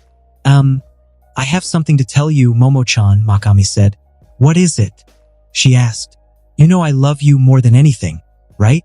Mokami asked as he kissed her head. Of course. And I love you more than anything. Momo giggled. Good. Let's enjoy our bath. Mokami smiled as he rubbed her back. As he did so, he secreted a small amount of sedative from his fingertips that would seep into her skin. Slowly but surely she lost consciousness and fell asleep. Sorry, Momo-chan. I cannot share this secret with anyone, but I do everything for you. He kissed her head once again as he brought his hand to her abdomen. He broke down the fat in his body and created a new organ in her abdomen in place of her appendix. He opened it and started to sculpt it as he recalled the article he read and the experience he created for himself. Then, he altered her stomach and colons as well. It took longer for Momo, but he successfully repeated the procedure and Momo looked better as soon as he was done. Wow, it is better already. He looked at her and realized her chubby body looked much better now. Oof, I am sweaty again. Mokami shook his head. Then he shook Momo awake. Let's take a bath together. Momo pulled him and the duo went into the tub and washed each other. But as they did so, Momo realized there was something different about her. Oni-chan, I look thinner, she said, confused. Yes. Mokami exclaimed. I felt I was thinner after my training too. Oh no, I will not be able to use my powers now. Momo freaked out, so she tried to create a towel, and it appeared in her hand. Huh? That was strange. It is the same for me. It feels like my energy comes from some other place instead of my skin. Mokami explained. This was because lipids were now stored in one place instead of all over the body, but the body still functioned the same, so lipids could be moved to the skin to access more easily. Our powers evolved. Momo shouted in surprise. We need to tell mother and others. Wait, what is that? Mokami for the first time looked surprised. The towel in Momo's hand was dissolving while the fat tissue was being absorbed into her body. I can break apart things I created to store them again? Momo asked with shock. That is amazing. Mokami was thrilled. This was something he could do from the beginning, but Momo couldn't. Now, she could reverse the creation as well. That would prove useful to her. Momo-chan, you cannot tell anyone about this. Okay? We will later say our powers mutated. But other than Mom, we will not tell anyone. Mokami said sternly, Alright, Oni-chan. Momo nodded as she scrubbed his back. If anyone asks, we trained a lot and it paid off, Mokami said, and Momo nodded. Yes, Oni-chan, I will say it was due to our hard work, Momo said. December 21st was the longest night. This night also had other significant importance.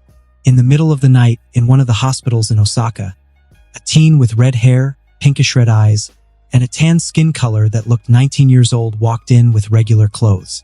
There was a small smile on his lips, as if too relieved to be in hospital, which by his thick clothes just might be the case.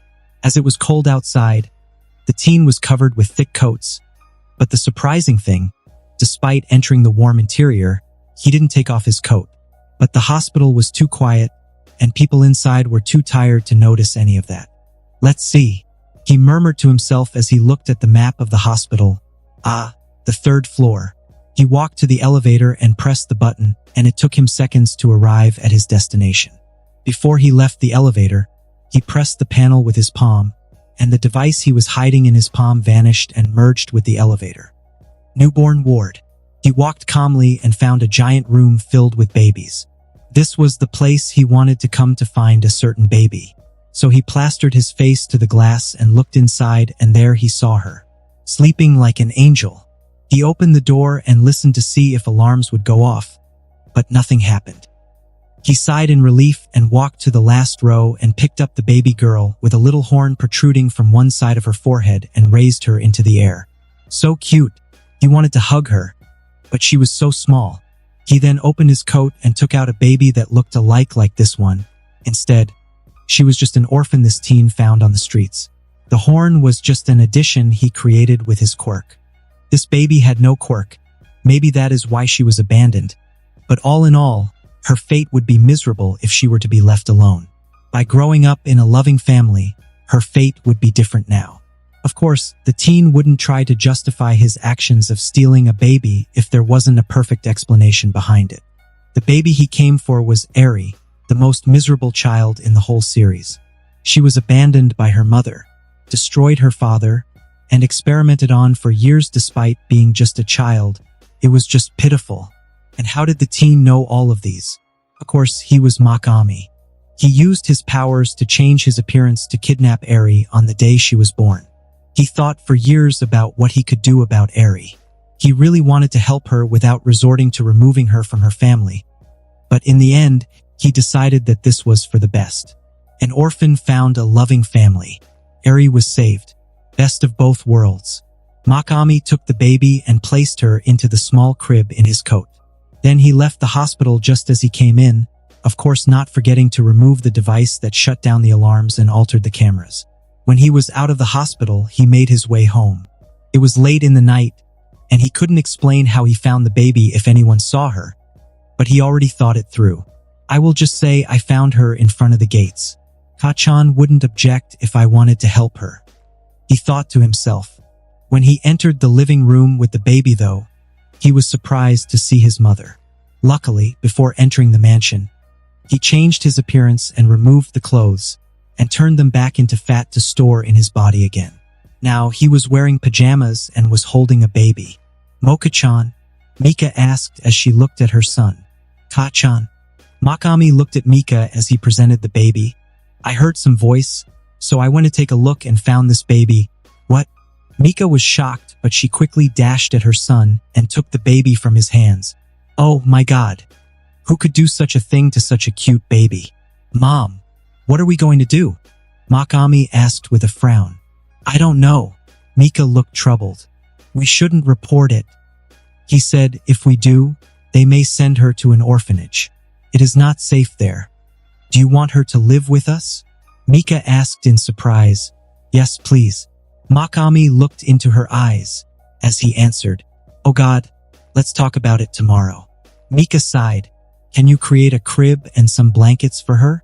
Let's put her to sleep and tomorrow I will call Inko to check up on her. Later, we can see if there are any missing reports. If there are not, we can keep her. Okay, Mokami answered as he walked to his room and made a crib and a few blankets. Then, he wrapped the baby in them and laid her in the crib. When the baby was asleep, Mokami left the room and went to his mother's room. You really want her to stay? Mika asked her son as she was laying down on her bed. Yes, Mokami answered without any hesitation. Orphanage is cruel to any kid and I wouldn't want her to suffer. Fate brought her to us. You are right. Mika sighed, but we won't tell anyone. We need to forge an identity for her. Can you do it? I will deal with it, don't worry. Mika nodded, and I guess we just won't tell your father about it. Please don't. Mika sighed, but you have to be a good big brother for her. All right. I will be the best, Mokami answered with a smile. I guess it is okay. Mika smiled back. Go to sleep now. Okay. Mokami smiled and kissed his mother's head and then went to his room. He hated to lie to his family, but there were things he couldn't say. Although it bothered him too, he knew there was a myriad of quirks that could even read minds. He was working on a device to prevent something like this from happening to him and his family, but until then, he had to lie. Even to his sister and mother. He had to protect them.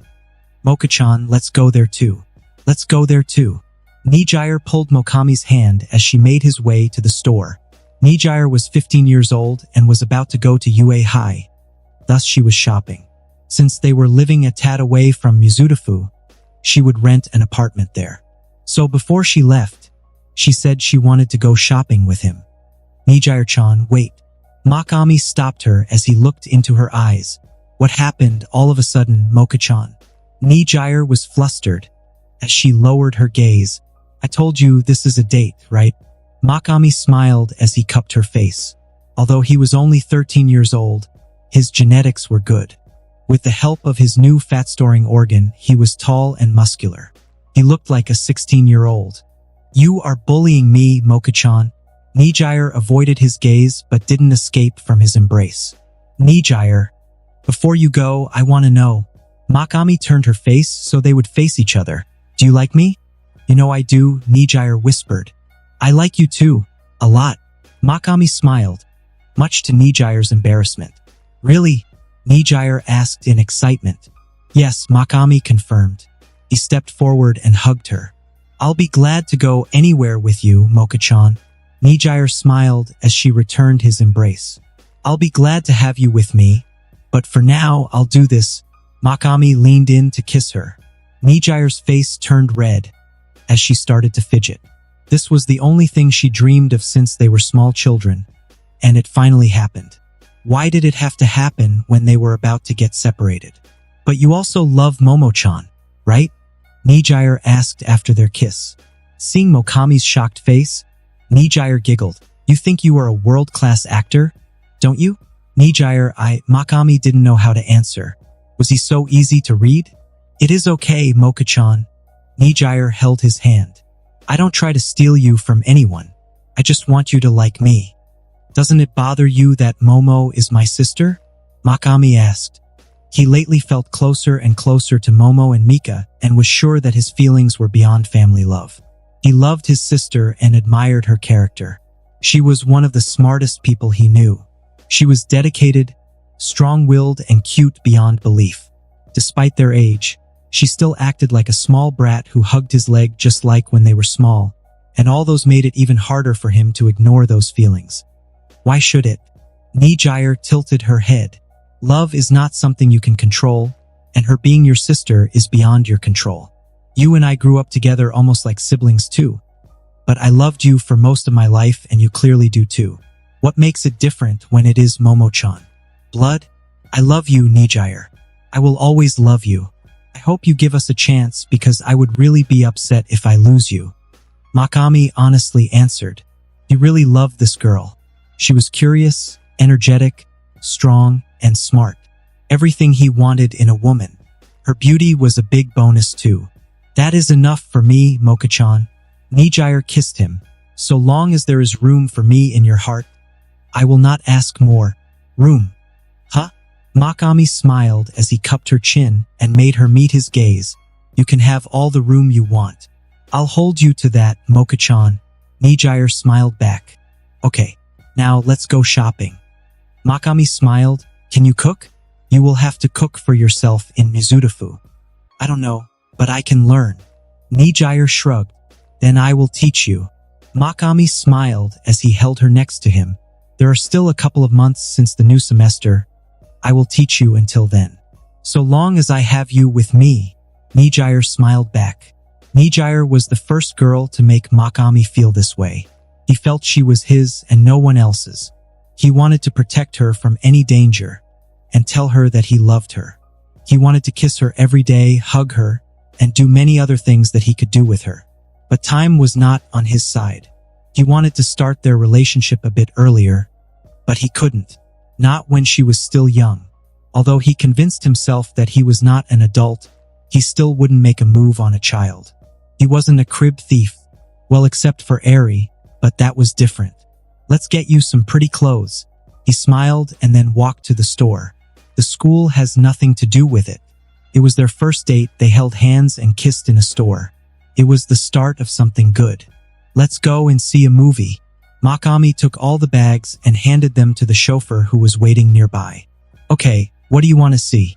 A classic or something new? Nijire asked excitedly. Well, all the new movies are about heroes, and to be honest, I am a bit sick of them. Let's see a classic romantic movie. Mokami suggested. Fine, but instead of a movie theater, let's see a play. I want to eat chocolate while watching a romance drama. Nijire begged. Sure, let's do that. Mokami agreed. It was their first date, but it happened a lot of times after that. Whenever Nijire visited him, they always grabbed a chance and went on a date. Mika and Era also realized what was going on, and both were happy. Although Era was a bit downcast, she was still happy for her daughter. Mika, on the other hand, looked really thrilled about the idea. They had never talked with the kids, but the kids knew that their parents had already figured it out. Nijire started learning how to cook from Mokami whenever they had time.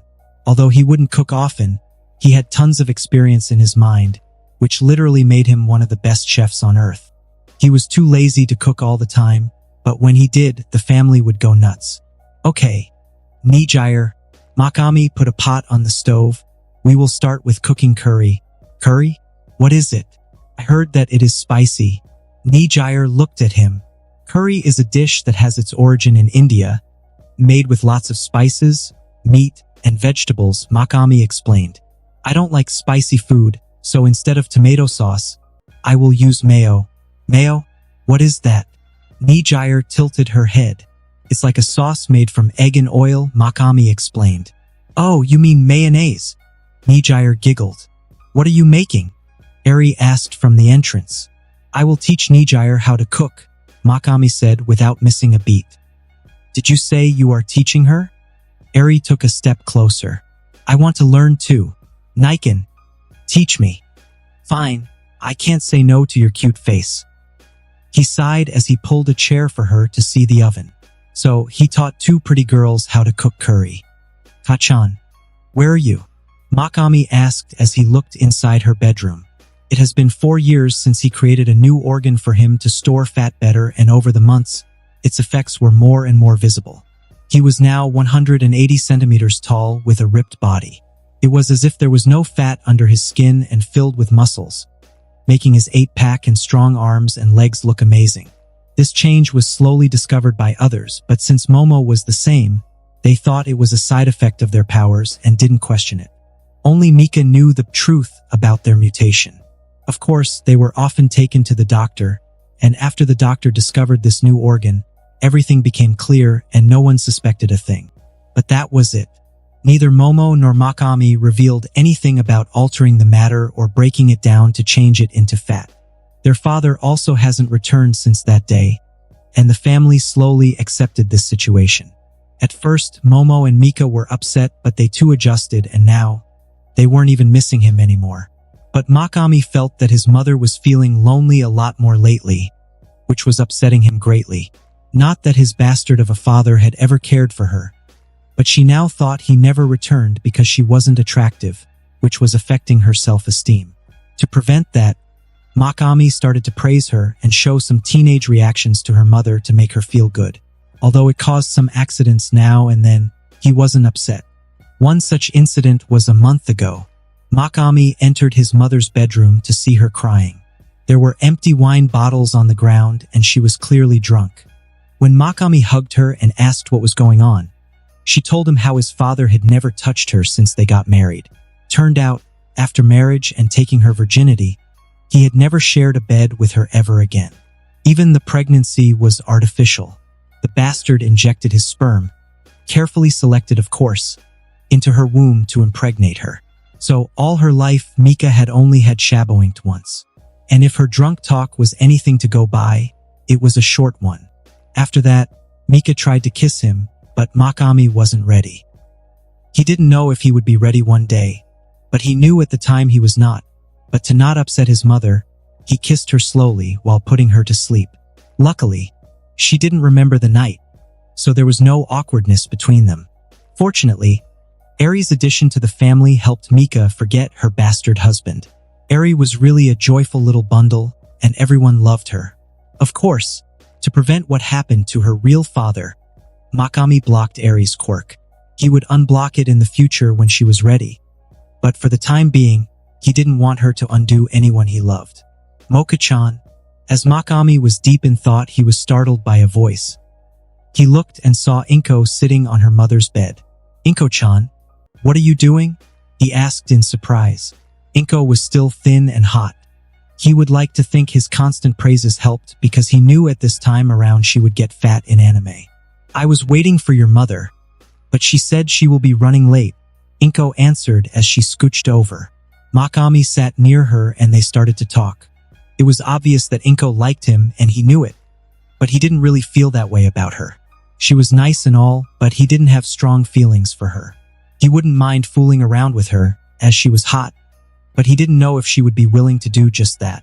After all, she was a mother. Over the years, Mokami thought hard and long about it and decided to live his life as he saw fit.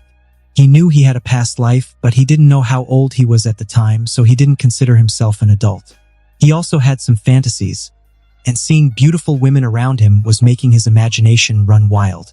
How is your quirk coming along? Are you still training? Mokami asked. I am still getting used to the new training regime, Inko said. Well, I can help you with that if you want, Mokami said. Really? Inko asked. Of course. I know a little bit about quirks, and I can help you with yours. Mokami said. I can teach you how to activate it, how to do it better, and how to master it. Really? I would love that, Inko said with a bright smile. And one day your quirk will be as strong as a pro hero, and maybe even stronger. Mokami added. You think so? I do. Now let me see your quirk. Mokami said. Her quirk was a weak one, allowing her to move small objects around. It was essentially a downgraded version of telekinesis, but he knew all quirks could evolve and he was working on a new project to allow that, although it would still take some time. Mokami took Inko's hand, and slowly she was able to move small objects around.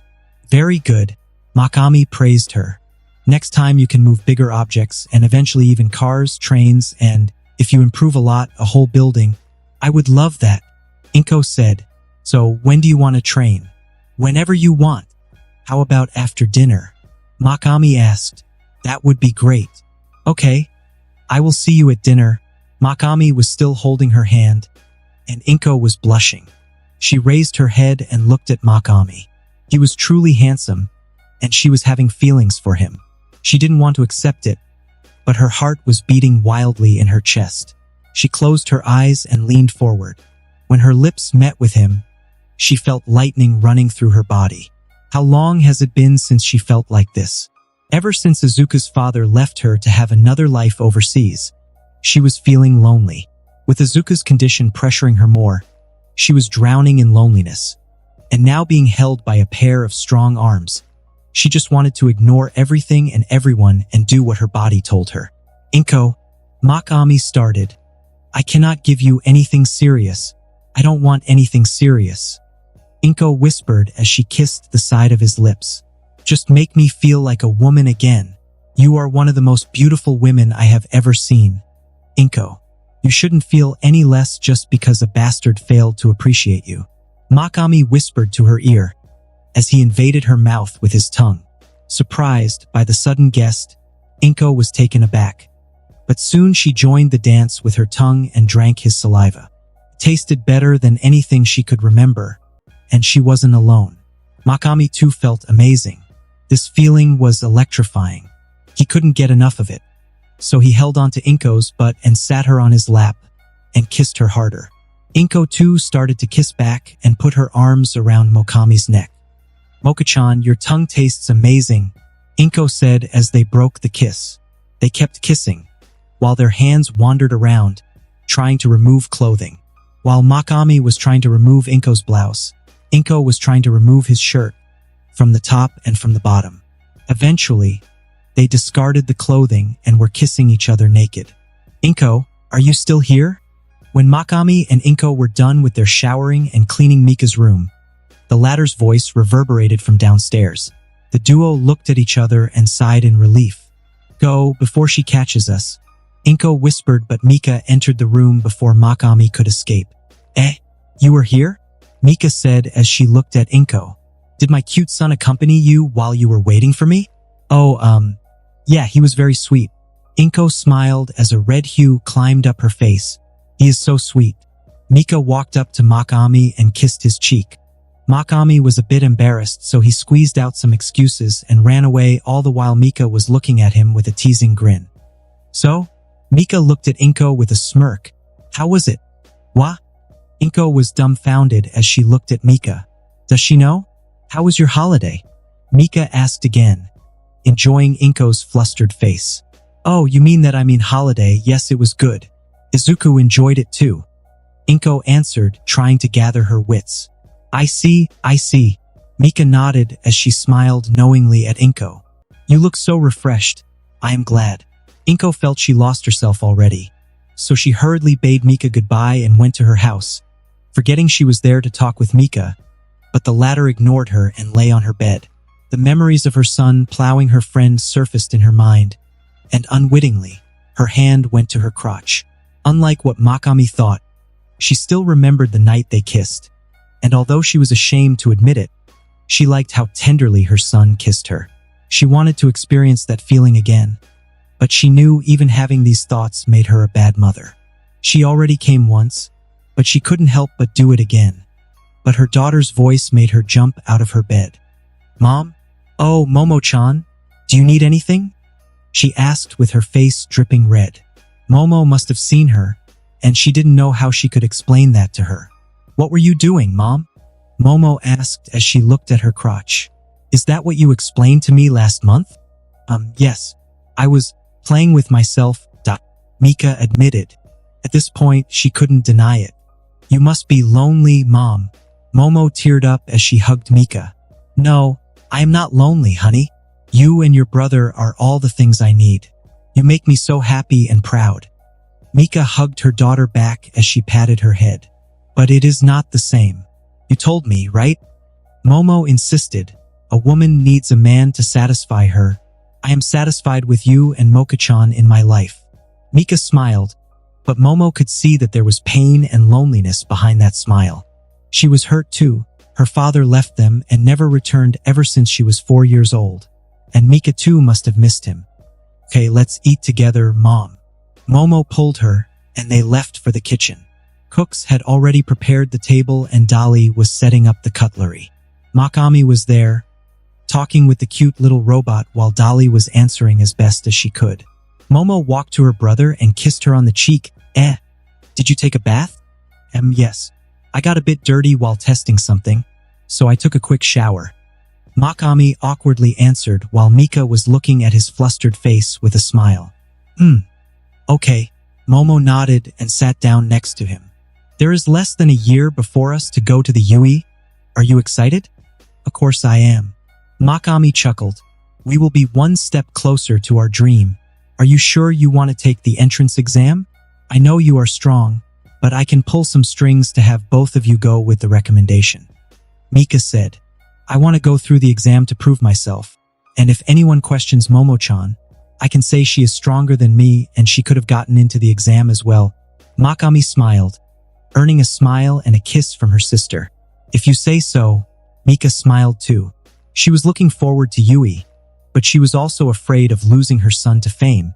But she saw the determination in his eyes, so she was certain he wouldn't let fame blind him. I am so proud of you. Both of you. We are proud of you too, Mom. You are an amazing mother.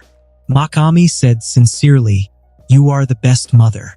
Momo nodded. Mika teared up, but her smile was bright. She loved her children.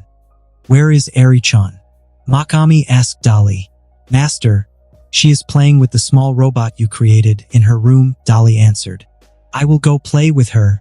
Mokami smiled as he got up and walked to Eri's bedroom. He was eager to see how cute his little sister was while playing with the robot. Don't be late. The dinner is almost ready, Mika shouted behind her son. Mokami assured her and walked away to see his little sister. He walked to the door and silently watched the little girl in a pink one-piece dress play with the little robot. Her silver hair and a single horn on her forehead made her so cute. Kuma-chan, let's play catch, Eri shouted as she ran around the room. The little 1-meter-tall robot shaped like a teddy bear started to run behind her to catch her. Her peals of laughter were music to Mokami's ear. You are so slow, Kuma-chan. Catch me, she is so cute. Mokami thought and smiled. How can he catch you when you are so fast? Mokami chuckled as he watched her. Eri stopped running as she looked at her brother, who was standing behind the entrance.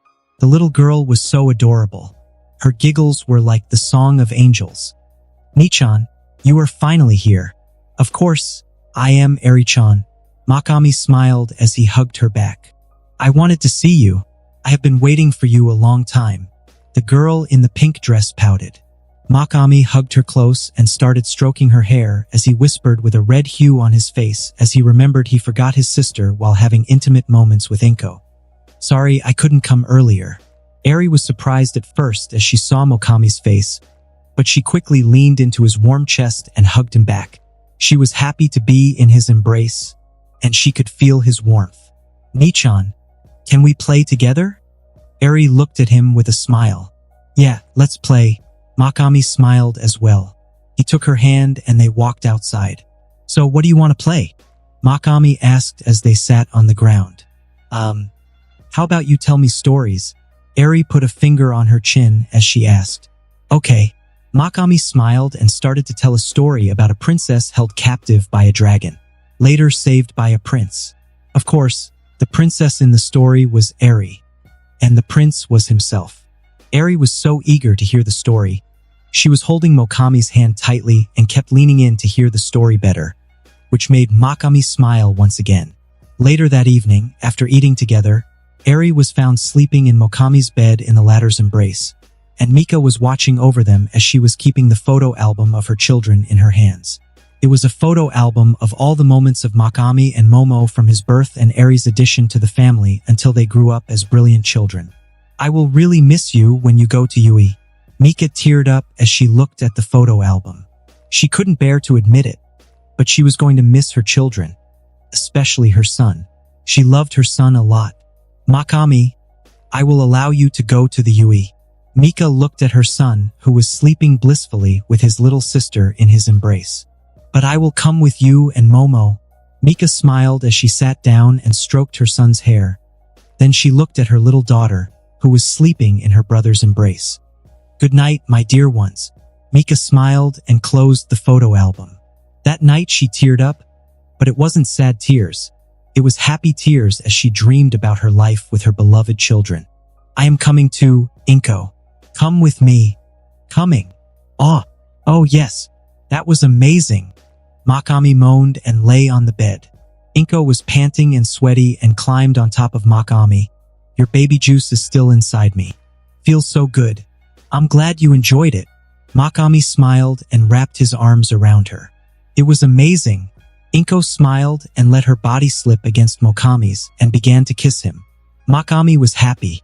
He was in the arms of this beauty. I'm hungry. He laughed as he kissed her again. I am starving. Inko smiled, and they got up and prepared something to eat after they were done. Mokami got up to leave.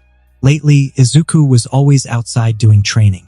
Inko didn't know what it was about, but since the house was empty, she invited Mokami, so they could have as much shadow-inking without worrying about getting caught. Mokami knew Izuku got one for all from All Might, but he wouldn't share his secrets. Firstly, it was none of his business. Although Inko was close to their family, Izuku was not. Secondly, he didn't want to bring trouble onto his family by spilling the secrets of the strongest man in the country. I guess I should go now, Mokami said as he was putting on his clothes. Okay, see you later, Inko smiled. Inko, I don't have much free time during the week, but I could come over on Saturday, Mokami said as he was putting on his shoes. Really? Inko smiled happily. Yeah, I won't be able to come until evening, but I am sure that we will have lots of fun. Mokami pulled her into him. He did enjoy coming over to her house. It was very hot and exciting. If only their parents could stay away for a few more minutes, he would make her come 100 times. Okay, see you on Saturday. Inko smiled as she kissed him goodbye. After Mokami left Inko's house, he started to walk the streets aimlessly. He had achieved most of the goals he set when he was first born in this world. Now, the only thing left was being accepted to Yui and living through the plot. Although he wasn't afraid to change it or do whatever he wanted, he still wanted to be close to it so he could keep an eye on it. After all, his precious sister would be there. As he was walking, something strange caught his eye. Although he couldn't recognize it, subconsciously, he knew something shady was going on. It was one of the feelings his past self had and alerted him about it, so he decided to trust it and followed the man and the little boy he was holding. The boy was silent and was holding the man's hand. But for some reason, Mokami knew there was something wrong. Because he decided to follow them, he had to change his identity. He didn't want to have trouble with the police or any villain to know who he was. Although it was a long shot, he didn't want anyone to disturb his family. He hid in an alley, and by using his power, he changed the color of his hair to red from black. His eyes also turned pinkish red. His skin got darker and he got a bit taller. These were all simple things that could be achieved artificially, and he could do much more. As he followed them, he noticed the man was leading the boy to a warehouse. From the looks of it, his gut feelings were right, and there was something shady going on because the warehouse was guarded by a man with a gun. What kind of a warehouse needed armed security? He thought to himself as he tried to find a vantage point. At the side of the warehouse, he found a small crack in the wall. There was a vertical slash as if it was cut by a sword. He walked up to the crack and touched it with his bare hand.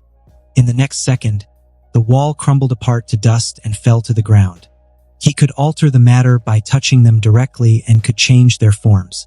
Since the wall was basically cement powder hardened by chemical reaction, he could reverse it and create an opening for himself. After sneaking in, he hid behind one of the containers and looked inside. There, he saw something horrible. Masaru, a man with a blue suit, a crooked tie, and a pink shirt yelled. He had the air around him distinguishing him from others. The man that brought the child was strapping the little boy onto a chair, while another man was not far from Mokami and looked at the procedure. But since the man that brought the boy was facing them, Mokami couldn't make a move. Yes, sir.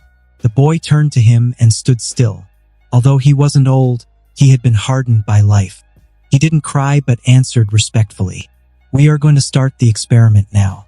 Make sure you follow the instructions and don't do anything stupid. Yes, sir. The boy nodded listlessly. Man, he's just like a doll. He's easily controlled. That's good. It makes my job easier. The man smirked. Okay, Masaru, I'm going to inject you with this needle. It's a special injection that will give you strength. The process will hurt a bit, but it should be fine. Is that okay? The man took out a needle. Now hold still. It hurts, the boy said as the man injected him. It will take a while, so sit tight. But when this is over, you will awaken a strong Quirk. The man smirked as he said, "You want to protect your mother, right?" "Yes, Ag," Masaru screamed. "What am I going to do? I have to stop this," Mokami thought as he looked at the boy who was crying in pain. "I have to help this child." He looked around and tried to find a way to win this unfair battle. He was outnumbered, but luckily he was never outgunned. He created a pair of stun guns and placed them on his belt. Then he created a knife with an electric circuit, enough to knock an adult out. When he was ready, a flashbang appeared in his open palm. He pulled the ping and threw it into the air. Luckily, the boy's eyes were shut tight as he was in extreme pain. "Shit!" 3 men shouted as they were blinded. Taking the chance, Mokami dashed at the man with the gun and stabbed his feet, and unleashed the electricity on the knife. The man convulsed and fell to the ground, pissing himself. Not wasting a second, he then pulled the guns and aimed at 2 men. But the door behind him opened, so he re-aimed one of them and shot the guard who was waiting outside. The guard had no time to react, so he too fell to the ground. The other gun aimed and shot the man who brought the boy. Only the man who did the experiment was conscious at this point, but he was still blinded, so Mokami dashed at him. The man opened his eyes and looked at Mokami.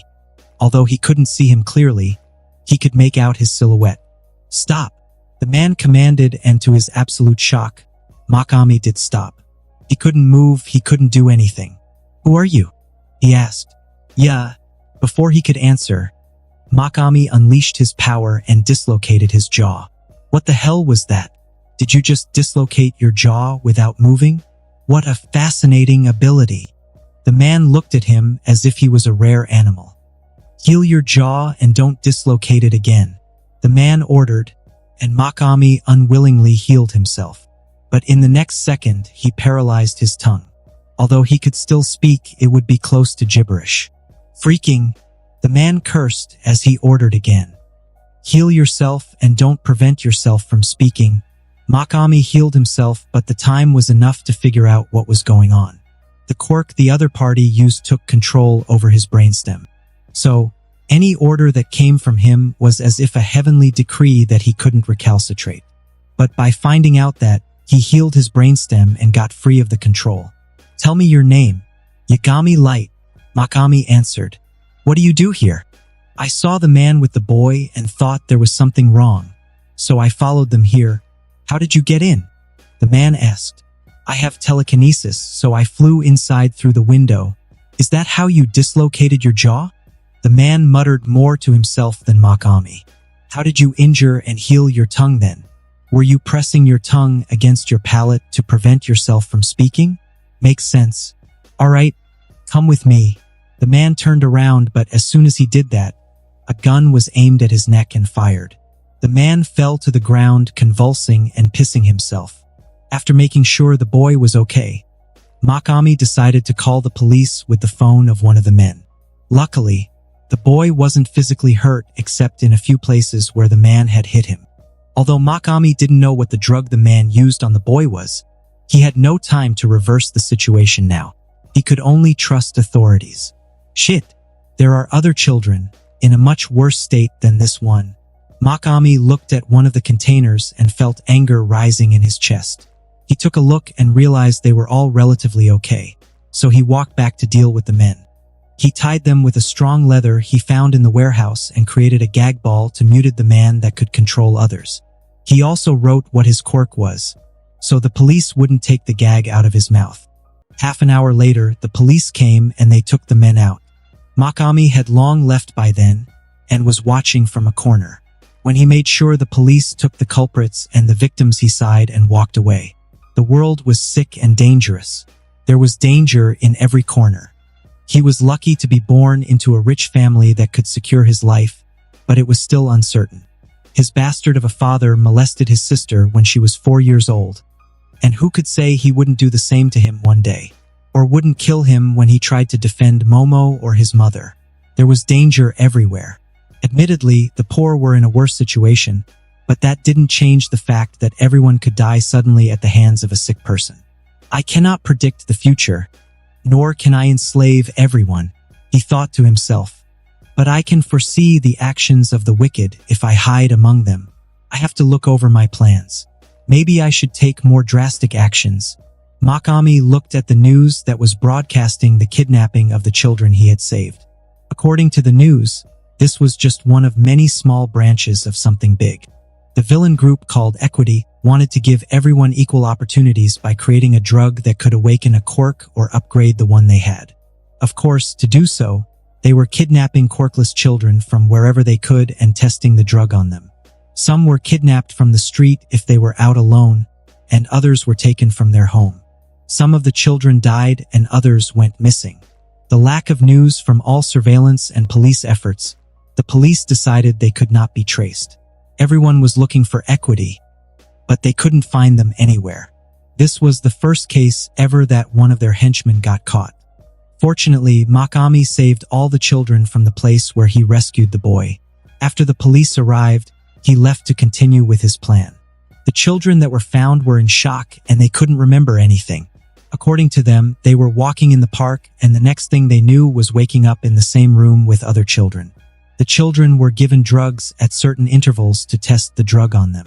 Children reported that they would often hear the screams of their friends and sometimes some of those children would never return. The guards said to the children that those that had not returned were able to awaken a quirk and thus sent away. Although the innocent children didn't know, adults knew that those children most probably died already. The thought of it made Mokami shiver. He could only imagine those poor children. He didn't think he could handle it if something like that happened to someone he cared about. He took a deep breath and went back to thinking about his plans. He was sure the police and heroes would take care of everything. He didn't want to stand out too much. He knew he was good at analyzing his surroundings, but he was well aware that there were quirks that could locate him even if he was extremely careful. The man he had defeated was a member of Equity, but he was just the leader of another branch of it. The branch Mokami had found was a small one that was serving as a testing ground for the drug. The one that was administering the drug to the children was a member, but he was just a henchman when it came to this big, dark organization. With that in mind, Mokami was planning to use his power in the most efficient way possible to stop them. However, he needed to find leaders that had higher status in the organization, preferably less strong and smart. Luckily, he changed his features when he went in, as he didn't want to mess with just a big organization he didn't even hear of before. His place to start was the man that was holding the children in that place. He luckily didn't kill the man, as he wasn't sure what would the police's response to be if there was a vigilante that killed him.